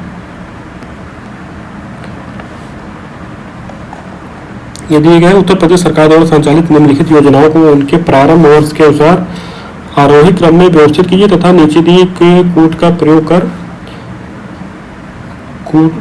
कर सही उत्तर चुनिए। तो दिए गए कन्या सुमंगला योजना ये कब चालू किया था? ये किया गया था 1 अप्रैल 2019 में। कन्या सुमंगला योजना 1 अप्रैल 2019 में। मुख्यमंत्री आवास योजना ये किया गया था 1 मार्च 2020 में। पंडित दीनदयाल उपाध्याय कृषि समृद्धि योजना ये कब किया गया था? ये किया था 2017 में। और चौथा दिया गया मुख्यमंत्री समग्र ग्राम विकास योजना, ये किया गया था 9 जनवरी 2018 में। तो इस तरह अगर हम इसको करेंगे तो हमारा बन जाएगा, पहले स्थान पे आएगा तीसरे नंबर वाला 1 नंबर पे, फिर 2 नंबर पर आ जाएगा 4, फिर 3 नंबर पर आ जाएगा 1, फिर 4 नंबर पर आ जाएगा 2। तुम्हारा बनेगा 3 4 1 2, विकल्प बी हमारा सही हो जाएगा। अगला देखते हैं, दिए गए कि इखलास खान का रोजा मकबरा उत्तर प्रदेश के निम्नलिखित में से किस जनपद में है? दिए गए रामपुर, संभल, मुरादाबाद, बदायूं। तो इसमें देखा जाए जो बदायूं ना, इखलास खान का रोजा जो है वो बदायूं में है, ये मुगल काल से संबंधित है। वो इसका निर्माण जो किया गया ना, वो जो नवाब इखलास खान थे उनकी पत्नी के द्वारा किया गया था। तो विकल्प हमारा डी सही हो जाएगा। अगला प्रश्न देखते हैं हम लोग, दिए गए निम्नलिखित में से कौन सा उत्तर प्रदेश के जनपदों का भौगोलिक क्षेत्रफल की दृष्टि से सही अवरोही क्रम है? तो इसको घटते क्रम में हमें देखना है। इसमें देखा जाए तो हरदोई क्षेत्रफल कितना है? हरदोई क्षेत्रफल है 5989 वर्ग किलोमीटर स्क्वायर में। सीतापुर का है 5743 किलोमीटर स्क्वायर। प्रयागराज का है 5482 किलोमीटर स्क्वायर। और बाराबंकी है 3891। तो इस तरह अगर हम इसको करेंगे तो सबसे ज़्यादा हरदोई को हो गया, फिर सीतापुर को हो गया, फिर प्रयागराज, फिर विकल्प हमारा ये सही हो जाएगा। अगला प्रश्न है, सूची को सूची 2 से मिलाना है। एक सूची में दिए गए उत्पाद और दूसरी सूची में दिए गए जनपद, किस जनपद से संबंधित है उत्पाद? तो इसमें देखा जाए ना, बेत की छड़ी जो बनती है बरेली में बनती है। ऊनिवस कानपुर में बनता है। पीतल की मूर्तियाँ मथुरा में बनती हैं। चीनी जो है मेरठ में इसका उत्पादन होता है। तीसरा नंबर क्या बना? 4 2 1 3 बन रहा है हमारा, तो विकल्प हमारा सी से हो जाएगा। अगला प्रश्न देखते हैं हम लोग, ये हमारा जो है करंट से संबंधित है, इसको देखते हैं। सूची 1 को सूची 2 से मिला। रिपोर्ट दिए गया और रिपोर्ट किस संगठन के द्वारा जारी किया जाता है, इसको हमें देखना है। दिए ग्लोबल एजुकेशन मॉनिटरिंग रिपोर्ट, ये किसके द्वारा जारी किया जाता है? ये किया जाता है यूनेस्को के द्वारा। ट्रिपल थ्रेट रिपोर्ट यूनेस्को के द्वारा किया जाता है। वर्ल्ड सोशल प्रोटेक्शन रिपोर्ट अंतर्राष्ट्रीय श्रम संगठन द्वारा। World cities report UN habitat. इस तरह आमने सामने सम्मिलित हो गया, तो हमारा विकल्प 1 2 3 4 ए में दिया गया, तुम्हारा ये सही हो जाएगा। ये भी हमारे करंट से संबंधित है। और अगला प्रश्न है, हाल ही में भारत सरकार ने निम्नलिखित में से किस तिथि को राष्ट्रीय अंतरिक्ष दिवस के रूप में मनाने का निर्णय लिया है? देखिए 22 जुलाई, 7 अगस्त, 17 अगस्त, 23 अगस्त।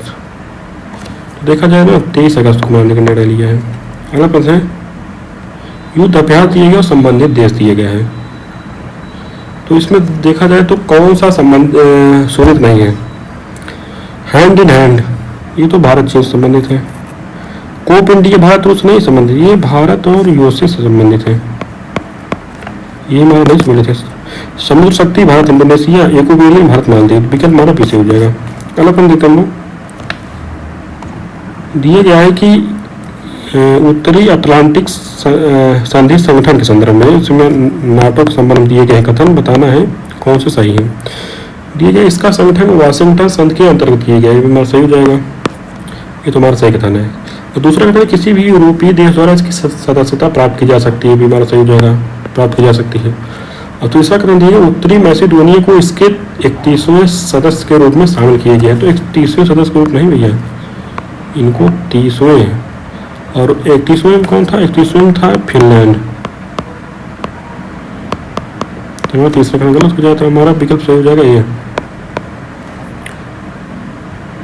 भी हमारा करंट से संबंधित है, जिसको हम करेंगे। तो अगला प्रश्न देखें हम लोग, ये भी करंट अफेयर से संबंधित है सब प्रश्न। तो अगला प्रश्न देखते हैं, भारतीय राष्ट्रीय कांग्रेस के लाहौर अधिवेशन 1929 के संदर्भ में निम्नलिखित कथनों पर विचार करें। ठीक है, इसकी अध्यक्षता मोतीलाल नेहरू ने की थी। दूसरा कथन दिया गया है कि कांग्रेस द्वारा पहली बार इस अधिवेशन में पूर्ण स्वराज की घोषणा की गई। तीसरा कथन दिया गया, इस अधिवेशन में 26 जनवरी 1923 को स्वतंत्रता दिवस के रूप में मनाए जाने का निर्णय किया गया। तो देखिए इसमें हमारा कौन सही है। इसमें देखा जाए तो हमारा जो पहला कथन ना, ये मोतीलाल नेहरू के द्वारा नहीं किया गया था, ये जवाहरलाल नेहरू के द्वारा किया गया था। पहला कथन हमारा गलत है। दूसरा और तीसरा हमारा सही हो जाएगा, तो हमारा विकल्प बी से हो जाएगा। अगला प्रश्न देखते हैं हम लोग,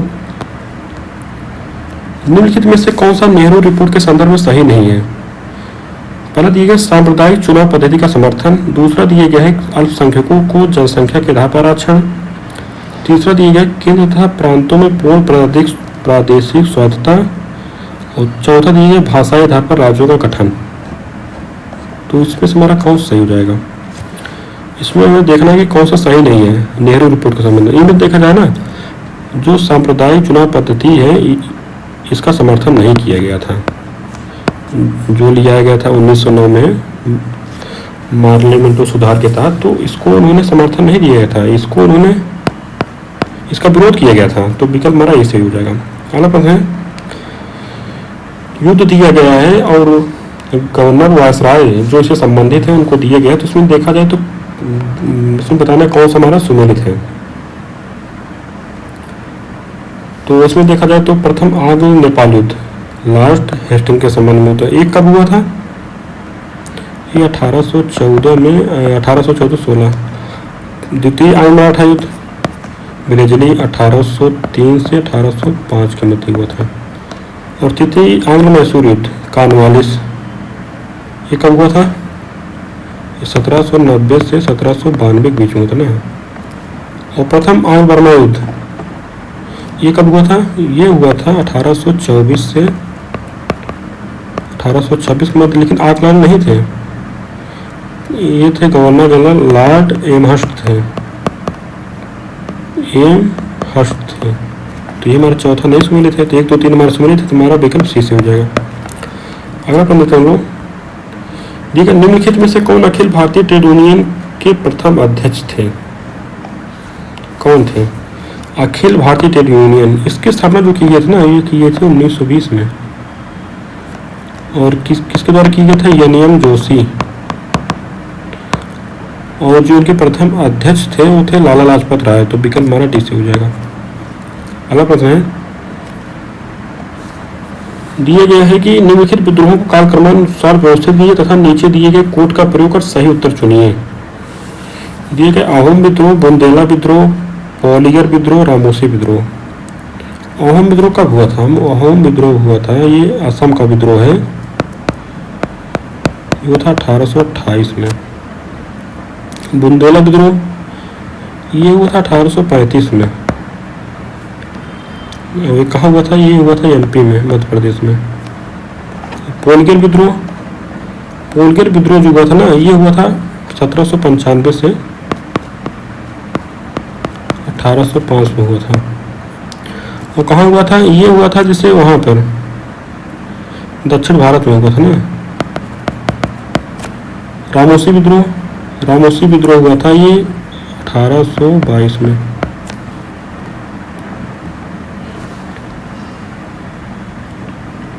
तो ये हो जाएगा, इसमें हमारा इसको करेंगे, इसको का सुमेय करेंगे, क्या नाम है, व्यवस्थित करेंगे। इसको कालक्रमानुसार व्यवस्थित करना है, तुम्हारा हो जाएगा पहले स्थान पर आएगा 3 नंबर वाला, फिर 2 नंबर पे आ जाएगा, फिर 3 नंबर पर आ जाएगा 1 नंबर वाला, फिर 4 नंबर पर आ जाएगा 2 नंबर वाला। तो इस तरह हमारा 3, 4, 1, 2 बन रहा है, तुम्हारा विकल्प ऐसे हो जाएगा। अगला प्रश्न देता हूँ, निम्नलिखित में से किसे भारतीय समाचार पत्रों का मुक्तिदाता कहा गया है।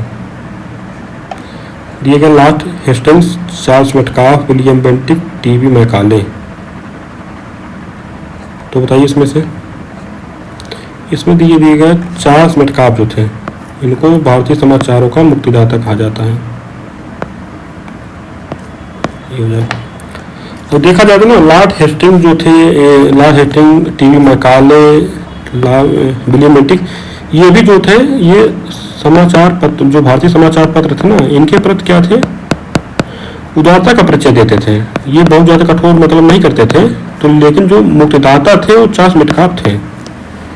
इसका विकल्प हमारा भी सही हो जाएगा। अगला प्रश्न है, निम्नलिखित में से कौन सा आयोग अकाल पर अनुशंसा से संबंधित नहीं था? दिया गया है इस्लिंगटन आयोग, दूसरा दिया गया है एंटनी मैकडोनाल्ड आयोग, तीसरा दिया गया है जेम्स लायल आयोग, चौथा दिया गया है स्ट्रेची आयोग।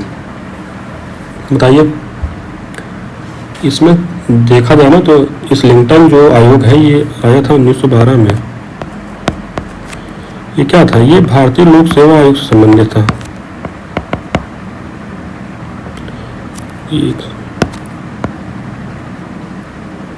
इंडियन सिविल सर्विस था ना, भारतीय नागरिक सेवा से संबंधित था। तो ये अकाल से संबंधित नहीं था। बाकी एंटनी मैकडोनाल्ड आयोग, जेम्स लायल आयोग, स्ट्रेची आयोग, ये सब क्या थे, अकाल से संबंधित थे। और एंटनी मैकडोनाल्ड आयोग जो था ये आया था 1900 में। जेम्स लायल आया था 1896 से 1897।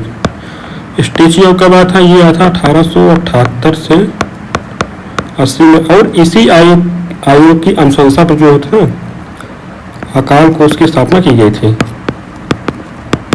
अकाल कोष प्लस अकाल संहिता। तो इस तरह हमारा विकल्प कैसे हो जाएगा? अगला प्रश्न देखते हैं हम लोग। दिए गए संस्थान दिए गए हैं और उनके संस्थापक दिए, पर इसमें देखना कि कौन सा सम्मिलित नहीं है।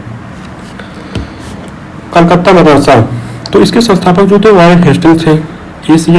एशियाटिक सोसाइटी ऑफ बंगाल, इसके जो संस्थापक थे विलियम जोन्स थे। संस्कृत कॉलेज, इसके संस्थापक थे जोनाथन डंकन। जो बिशप कॉलेज जो था ये इसके संस्थापक लॉर्ड मैकाले नहीं थे। तो इसके क्या थे, ये हमारा कथन जो है ना, ये हमारा सम्मिलित नहीं है। जो बिशप कॉलेज था ये इसकी स्थापना हुई थी सीबर में। ये वो था शिवपुर में। शिवपुर कहाँ था, बंगाल में है। तो हमारा विकल्प डी जो है सम्मिलित नहीं। अगला प्रश्न हम लोग, निम्नलिखित में से किसने कोका आंदोलन को नेतृत्व प्रदान किया? दिए गए भगत जवाहर मल, तीरथ सिंह, उमाजी राधाकृष्ण, दंडसेन। तो इसमें से किसने दिया था कोका आंदोलन जो नेतृत्व है, किसके द्वारा किया गया था? तो इसमें देखा जाए तो भगत जवाहर मल के द्वारा किया गया। तो विकल्प हमारा ऐसे हो जाएगा। अगला प्रश्न है, निम्नलिखित में से कौन सी मांगे गांधी जी द्वारा वायसराय इरविन के समक्ष 11 सूत्री मांगों में शामिल थी? दिए गए हैं लगान में 50% की कमी, पूर्ण शराबबंदी, राजनीतिक कैदियों की रिहाई, आत्मरक्षा, हथियार रखने का आदेश। तो उसमें देखा जाए ना तो चारों मांगे शामिल थी। तो विकल्प हमारा डी से हो जाएगा। अगला प्रश्न है, बालिकाओं की विवाह योग्य आयु संशोधन के उद्देश्य से एज ऑफ कंसेंट एक्ट निम्नलिखित में से किस वायसराय के काल में लाया गया? दिए गया है रिपन, डफरिन, लैंसडाउन, एल्गिन द्वितीय। तो इसमें देखा जाए ना लैंसडाउन का समय में लाए गए थे। और उसमें क्या संशोधन किए गए, जो बालिकाओं की उम्र थी ना वो 10 से बढ़ाकर कर दी गई, न्यूनतम 12 वर्ष न्यूनतम कर दिए गए। विकल्प हमारा सी से हो जाएगा। अगला प्रश्न है, निम्नलिखित में से किसे भारत में पुर्तगाली साम्राज्य का वास्तविक संस्थापक माना जाता है? दिए गए Francisco de Almeida, Alfonso de Albuquerque, Nino de Cunha, Joao de Castro. तो इसमें देखा जाए अल्फांसो डी अल्बुकर्क जो है ये पुर्तगाली साम्राज्य का वास्तविक संस्थापक था। ये इसका जो वायसराय था 1509 से 1515 तक था। और जो अल्मीडा था ये 1505 से 1509 था।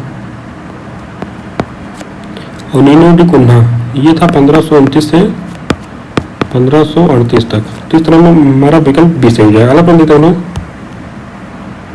निम्नलिखित में से कौन सा प्रावधान चार्टर एक्ट 1833 में सम्मिलित नहीं था? दिए गए दासता को अवैध घोषित करना, ये तो हमारा सही हो जाएगा, ये तो था। कंपनी के अधीन नियुक्तियों में भेदभाव की समाप्ति, ये भी हमारा था। भारतीय प्रशासन का केंद्रीकरण, ये भी हमारा था। ईसाई मिशनरियों को धर्म की प्रचार, ये नहीं था हमारा, ये था हमारा 1813 के एक्ट में। जो 1813 का चार्टर एक्ट आया था उसमें सम्मिलित था ये। तो माना जाएगा। अगला प्रश्न देखते हैं हम लोग, निम्नलिखित में से किस कारखाना अधिनियम द्वारा कारखानों में 9 वर्ष से कम आयु के बच्चों के नियोजन को प्रतिबंधित किया गया? दिया गया 1881 का कारखाना अधिनियम, 1891 का कारखाना अधिनियम, 1911 का कारखाना अधिनियम, 1922 का कारखाना अधिनियम। तो बताइए इसमें जो है 9 वर्ष से कम आयु के बच्चों का जो नियोजन प्रतिबंध किया गया था ना, वो किया गया था 1891 में। वो 1881 में क्या किया गया? 1881 में किया गया था 7 वर्ष से कम, 7 वर्ष से कम वर्ष के जो आयु के बच्चे थे उनको प्रतिबंधित किया गया था। और 1881 में जो 91 में आया था वो 9 वर्ष कर दिया गया। तो इस तरह हमारा विकल्प बी से हो जाएगा। 1911 में क्या किया गया था? 19 में जो वयस्क पुरुष हैं, वयस्क पुरुष को 12 घंटे से ज़्यादा काम नहीं कराया जा सकता था। 12 घंटे से ज़्यादा कार्य नहीं करने के लिए बाध्य नहीं किया जा सकता था, यानी कार्य नहीं लिया जा सकता था। और 1922 में क्या किया था? 1922 वालों कर दिया गया था, जो बच्चे थे उनको कर दिया था 12 से 15। और ये कहाँ लागू होता था? जिस उद्योग में कम न्यूनतम 20 कामगार हों तो वहाँ लागू होता था। इस तरह हमारा विकल्प कैसे हो जाएगा। अगला प्रश्न देखते हैं हम लोग, दिए वर्ष 1939 में सुभाष चंद्र बोस द्वारा कांग्रेस के अध्यक्ष पद से त्यागपत्र देने पश्चात निम्नलिखित में से किसे कांग्रेस का नया अध्यक्ष नियुक्त किया गया? देखिए पट्टाभ, सीतारमैया, एम.ए. अंसारी, वल्लभ भाई पटेल, राजेंद्र प्रसाद। तो जब सुभाष चंद्र बोस जी द्वारा कांग्रेस के अध्यक्ष पद से इस्तीफा दिया गया तो कांग्रेस जो अध्यक्ष बने थे राजेंद्र प्रसाद। विकल्प हमारा डी से हो जाएगा। अगला प्रश्न देखते हैं हम लोग, प्राक्कलन समिति के संदर्भ में निम्नलिखित कथनों में से कौन से सही है? दिए गए इसके सदस्यों का निर्वाचन आनुपातिक प्रतिनिधित्व सिद्धांत के अनुसार एकल संक्रमणी मत द्वारा किया जाता है। दूसरा दिया गया यह नियंत्रक महालेखा परीक्षक के प्रतिवेदन की समीक्षा करती है। तीसरा दिया गया समिति के प्रतिवेदन पर सदन में बहस नहीं की जा सकती है। तो देखिए इसमें हमारा कौन सही है? तो इसमें देखा जाए तो पहला कथन हमारा सही है कि इनका जो निर्वाचन होता है ना, ये आनुपातिक प्रतिनिधित्व और एकल संक्रमण के द्वारा होता है। और दूसरा जो दिया है नियंत्रक महालेखक की परीक्षा की समीक्षा करती है, प्रतिवेदन का, तो हमारा नहीं है। तो ये कौन करता है? करती है लोक लेखा समिति करती है। दूसरा समिति के प्रतिवेदन पर सदन में बहस नहीं की जा सकती, हमारा सही हो जाएगा। तो हमारा विकल्प जो है सही है सी। अगला प्रश्न मिलूंगा, दिया संवैधानिक उपचारों के अधिकार के अंतर्गत प्रदत्त निम्नलिखित में से कौन सी रीत न्यायालयों के साथ साथ प्रशासनिक अधिकारियों के विरुद्ध भी जारी की जाती है? दिए गए उत्प्रेषण, प्रतिषेध, बंदी, प्रत्यक्षीकरण, अधिकार परीक्षा। तो प्रशासनिक देखो न्यायालयों के साथ साथ जो प्रशासनिक अधिकारियों के विरुद्ध भी जारी किया तो वह उत्प्रेषण, किसी काम को रोक करके अपने पास मंगा लिया जाता है न्याय के द्वारा, इसको उत्प्रेषण करते हैं। तो अगला प्रश्न देखते हैं हम लोग, संविधान संशोधन विधेयक के संदर्भ में निम्नलिखित कथनों पर विचार कीजिए। दिया गया है इसे केवल लोकसभा में प्रस्तुत किया जा सकता है। और दूसरा इसके प्रस्तुतिकरण हेतु राष्ट्रपति की पूर्वानुमति आवश्यक है। और तीसरा दिए गए दोनों सदनों द्वारा पास होने पर विधेयक पर सहमति देना राष्ट्रपति के लिए अनिवार्य है। तो इसमें से बताना कौन सा कथन सही नहीं है। तो देखा जाए इसे केवल लोकसभा केवल नहीं राज्यसभा में भी पेश किया जा सकता है। पहला कथन गलत है। दूसरा जो दिया गया इसके प्रस्तुतिकरण हेतु राष्ट्रपति पूर्वानुमति आवश्यक नहीं है, ये गलत हो जाएगा। और दोनों सदनों द्वारा पास होने पर विधेयक पर सहमति देना राष्ट्रपति के लिए अनिवार्य है, ये तुम्हारा सही है। तो क्या हो जाएगा हमारा, हमें बताना गलत, तुम्हारा ये सही हो जाएगा। और दो अगला प्रश्न देखते हैं, दिया गया है कि बजटीय प्रक्रिया के निम्नलिखित चरणों को सही क्रम में व्यवस्थित कीजिए तथा नीचे दिए गए कोड का प्रयोग कर सही उत्तर चुनिए। दिए क्या है, विभागीय समितियों द्वारा जांच, दूसरा दिए विनियोग विधेयक का पारित होना, तीसरा दिए गए आम बहस, चौथा दिए गए अनुदान मांग पर मतदान। तो बताइए इसका क्रम क्या होगा। तो पहले क्या होता है, इसका जो क्रम होता है ना, पहले देखिए बजट प्रस्तुत किया जाता है। बजट प्रस्तुत करने के बाद बहस होती है। बहस होती है, बहस होते बाद जो विभागीय समिति होती है, उनके द्वारा जांच किया जाता है। उसके बाद वोटिंग होता है। उसके बाद क्या होता है, जो बिल होता है वो विनियोग विधेयक पारित होता है। उसके बाद वित्तीय विधेयक पारित होता है। तो यही इसका चरण होता है। तो देखिए, इससे पहले आ जाएगा आमबहस, हमारा 3 आ जाएगा पहले। उसके बाद आ जाएगा हमारा विभागीय समिति द्वारा जांच, ये भी हमारा हो जाएगा। उसके बाद आ जाएगा हमारा आंदोलन की मांगों पर मतदान, ये हो जाएगा। और चौथे स्थान पर आ जाएगा विनियोग विधेयक पारित होता है। हमारा क्या कौन होगा, 3 1 4 2 बन रहा है, तुम्हारा विकल्प भी सही हो जाएगा। अगला प्रश्न लेते हूँ, दी गई निम्नलिखित युग्मों में से कौन सा सही सुनिश्चित नहीं है। दी गया इंदिरा साहनी बनाम भारत संघ आरक्षण, ये तुम्हारा सही है, सुनिश्चित है। के.एस. पुट्टास्वामी बनाम भारत संघ निष्ठा का हथियार, ये भी हमारा सही सुनिश्चित है। एस.आर. बोम्मई बनाम भारत संघ राष्ट्रपति शासन, ये भी हमारा सुमिलित है। Doctor DC. वाधवा बनाम बिहार राज्य, ये नहीं सुमिलित है। ये जो डॉक्टर बधावा जो है ना, डॉक्टर डी.सी. बधावा बनाम बिहार, ये हमारा है अध्यादेश से संबंधित है। इसमें न्यायालय के द्वारा आदेश किया गया था कि जो अध्यादेश जारी किया जाए वो युक्त संगत होना चाहिए, किसी राजनीतिक विचार से मतलब नहीं होना चाहिए। वो ये कोई अगर आकस्मिक कार्य है तो उसी के लिए अध्यादेश लाया जाना चाहिए। तो ये सुमिलित नहीं, तुम्हारा विकल्प डी से हो जाएगा, जो कि सुमिलित नहीं है। अगला प्रश्न देखो लोग, इसमें दिया गया है कि निम्नलिखित कथनों पर विचार कीजिए। दिया गया है सल्फर डाइऑक्साइड, सल्फ्यूरिक अम्ल, नाइट्रोजन के ऑक्साइड। इसमें बताना है कि कौन कौन से हमारे द्वितीय प्रदूषक हैं। कौन हो गया, सल्फर डाइऑक्साइड ये हमारा है, सल्फर डाइऑक्साइड ये हमारा प्राथमिक है। सल्फ्यूरिक अम्ल ये भी हमारा है। नाइट्रोजन के ऑक्साइड ये भी हमारा प्राथमिक है। प्राथमिक जैसे और क्या आता है, जैसे नाइट्रोजन के ऑक्साइड हो गए, नाइट्रोजन के ऑक्साइड होते हैं। कार्बन डाइऑक्साइड होते हैं। जो कार्बन डाइऑक्साइड है ये प्राथमिक प्रदूषक है, ये हो गया। तो इस तरह हमारा 1 और 3 बन रहा है। तो 1 और 3 किसमें विकल्प पे हमारा सही है। अगला प्रश्न लेते हैं, निम्नलिखित में से कौन सी कीट स्टोन प्रजाति की विशेषता है। ठीक है, इनकी अन्य प्रजातियों के विकास एवं संरक्षण में मुख्य भूमिका होती है। ये पर्यावरण परिवर्तन के प्रति अत्यधिक संवेदनशील होती हैं। ये प्रजातियां अपनी प्रचुरता के सापेक्ष अपने प्राकृतिक पर्यावरण को असंगत रूप से अधिक प्रभावित करती हैं। ये विस्तृत परास वाली प्रजातियां हैं जिन पर अन्य प्रजातियां निर्भर करती हैं। तो इसमें से कौन सी कीटोन प्रजाति की विशेषता है, देखिए इसमें देखा जाए ना, ये प्रजातियां जो होती हैं अपनी प्रचुरता के सापेक्ष अपनी पर्यावरण को असंगत रूप से अधिक प्रभावित कर देती हैं। कीटोन जैसे अभी देखा जाए तो क्या होता है, वन में शेर पाए जाते हैं, चीता पाए जाते हैं, इनकी संख्या कम है, लेकिन ये क्या करते हैं ना, जो प्राकृतिक पर्यावरण है, जो वहाँ पर खाद्य जाल वगैरह है, वो उसको ज़्यादा प्रभावित करते हैं। तो ये सब कीटोन प्रजातियाँ हो गई ना, तो मेरा विकल्प हमारा सी से हो जाएगा। अगला प्रश्न तो हम लोग, दिए गए निम्नलिखित में से कौन सा सुपोषण का परिणाम नहीं है। सुपोषण दिए गए जल की अपारदर्शिता में वृद्धि, ये भी हमारा हो जाएगा। घुलित ऑक्सीजन की मांग, ये नहीं है।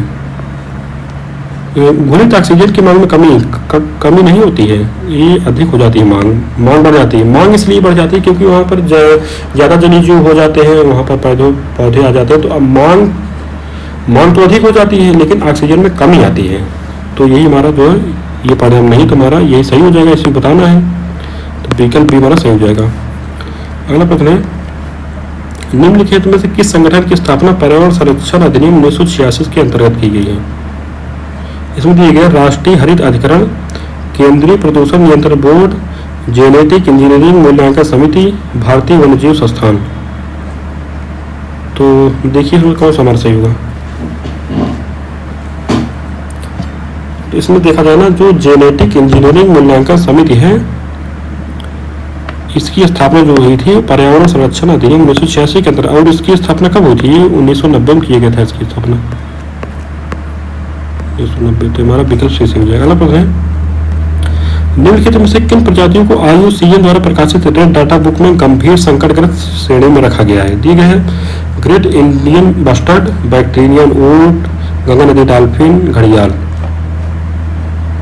तो देखिए इसमें जो है जो गंभीर संकटग्रस्त प्राणी है वो है ग्रेट इंडियन बस्टर्ड इनमें शामिल है, बैक्टीरियन ऊंट शामिल है, गंगा नदी डॉल्फिन नहीं शामिल है, इसमें घड़ियाल भी शामिल है। इस तरह हमारा विकल्प सी बना, विकल्प हमारा सी से हो जाएगा। अगला प्रश्न देखते हैं हम लोग। सूची 1 को सूची 2 से मिलाना है। दिए गए राष्ट्रीय उद्यान दिए गए हैं और राज्य दिए गए हैं। सुल्तानपुर, सुल्तानपुर कहाँ है? सुल्तानपुर हरियाणा में है, हरियाणा राज्य में अवस्थित है। बेतला, बेतला झारखंड में अवस्थित है। सिमलीपाल उड़ीसा में अवस्थित है। पेरियार केरल में है। इस तरह हमारा बना है 4, 2, 3 1, तुम्हारा विकल्प सी में है, सी से हो जाएगा। अगला प्रश्न देखते हैं। निम्नलिखित में से कौन से जलवायु परिवर्तन प्रदर्शन सूचकांक के संकेतक हैं? दिए गए ग्रीन हाउस गैस उत्सर्जन, नवीकरणीय ऊर्जा, ऊर्जा उपयोग, जलवायु नीति, पर्यावरणीय नीति। तो इसमें हमारा कौन सा हो जाएगा? इसमें देखा जाए तो जलवायु परिवर्तन के जो प्रदर्शन सूचकांक के अंतर्गत ग्रीन हाउस गैस उत्सर्जन आता है, नवीकरणीय ऊर्जा आती है, ऊर्जा उपयोग आता है, जलवायु नीति आती है, पर्यावरणीय नीति नहीं आता है। तो इस तरह हमारा विकल्प सी से हो जाएगा। 1, 2, 3, 4। अगला प्रश्न है, नवीकरणीय ऊर्जा की स्थापित क्षमता के संदर्भ में भारत विश्व में निम्नलिखित में से किस स्थान पर है? दिए गए तीसरा, चौथा, पांचवा, छठा। तो देखा जाए तो भारत जो है विश्व में चौथे स्थान पर है। विकल्प हमारा सी से हो जाएगा। ये अगला क्वेश्चन जो है करंट से संबंधित है, इसको हम लोग स्किप करेंगे। अगला प्रश्न हम लोग ग्रे वाटर के संदर्भ में निम्नलिखित में से कौन सा कथन सही है? दिए गए इसमें नाइट्रोजन और फास्फोरस की मात्रा अधिक होती है। और दूसरा दिया गया यह बेहतर पोषक तत्व एवं उर्वरक स्रोत के रूप में कृषि सिंचाई के अनुकूल है। तीसरा दिया गया इसमें शौचालय से निष्कासित जल को शामिल नहीं किया जाता है। तो बताइए हमारा कौन सा सही है? तो ग्रे वाटर के संबंध में देखा जाए ना तो इसमें नाइट्रोजन फास्फोरस की मात्रा अधिक होती है, हमारा सही है। और इसका उपयोग जो है ना उर्वरक स्रोत के रूप में किया जा सकता है, हमारा सही है। इसमें शौचालय से निष्कासित जल को शामिल नहीं किया जाता है, हमारा सही हो जाएगा। तो हमारा तीनों सही है, तुम्हारा विकल्प डी से हो जाएगा। अगला प्रश्न देखते हैं हम लोग। दिए गए वर्ष 2011 की जनगणना के अनुसार निम्नलिखित राज्यों को साक्षरता के आधार पर आरोही क्रम में व्यवस्थित कीजिए तथा नीचे दिए गए कोड का प्रयोग कर सही उत्तर चुनिए। तो इसमें देखा जाए ना तो जो राज्य दिए गए हैं इनमें से साक्षरता दर को आरोही क्रम में लगाना है। तो इसमें देखा जाए तो मेघालय साक्षरता दर कितना है? मेघालय का है 74.4%। मिजोरम का है 91.3%। महाराष्ट्र का है 82.3%। मध्य प्रदेश का है 69.3%। इस तरह अगर इसको आरोही क्रम में लगाना हो तो पहले नंबर आ जाएगा हमारा 4 नंबर, फिर आ जाएगा 1 नंबर, फिर 3 नंबर, फिर दोनों। इस तरह हमारा विकल्प सी से हो जाएगा।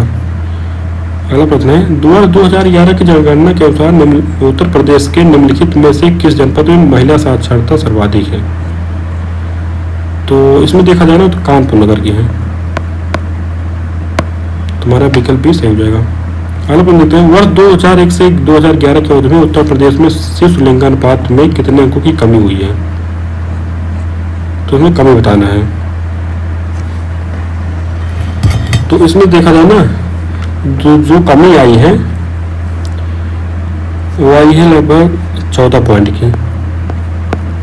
पहले क्या था 2001 में कितना था?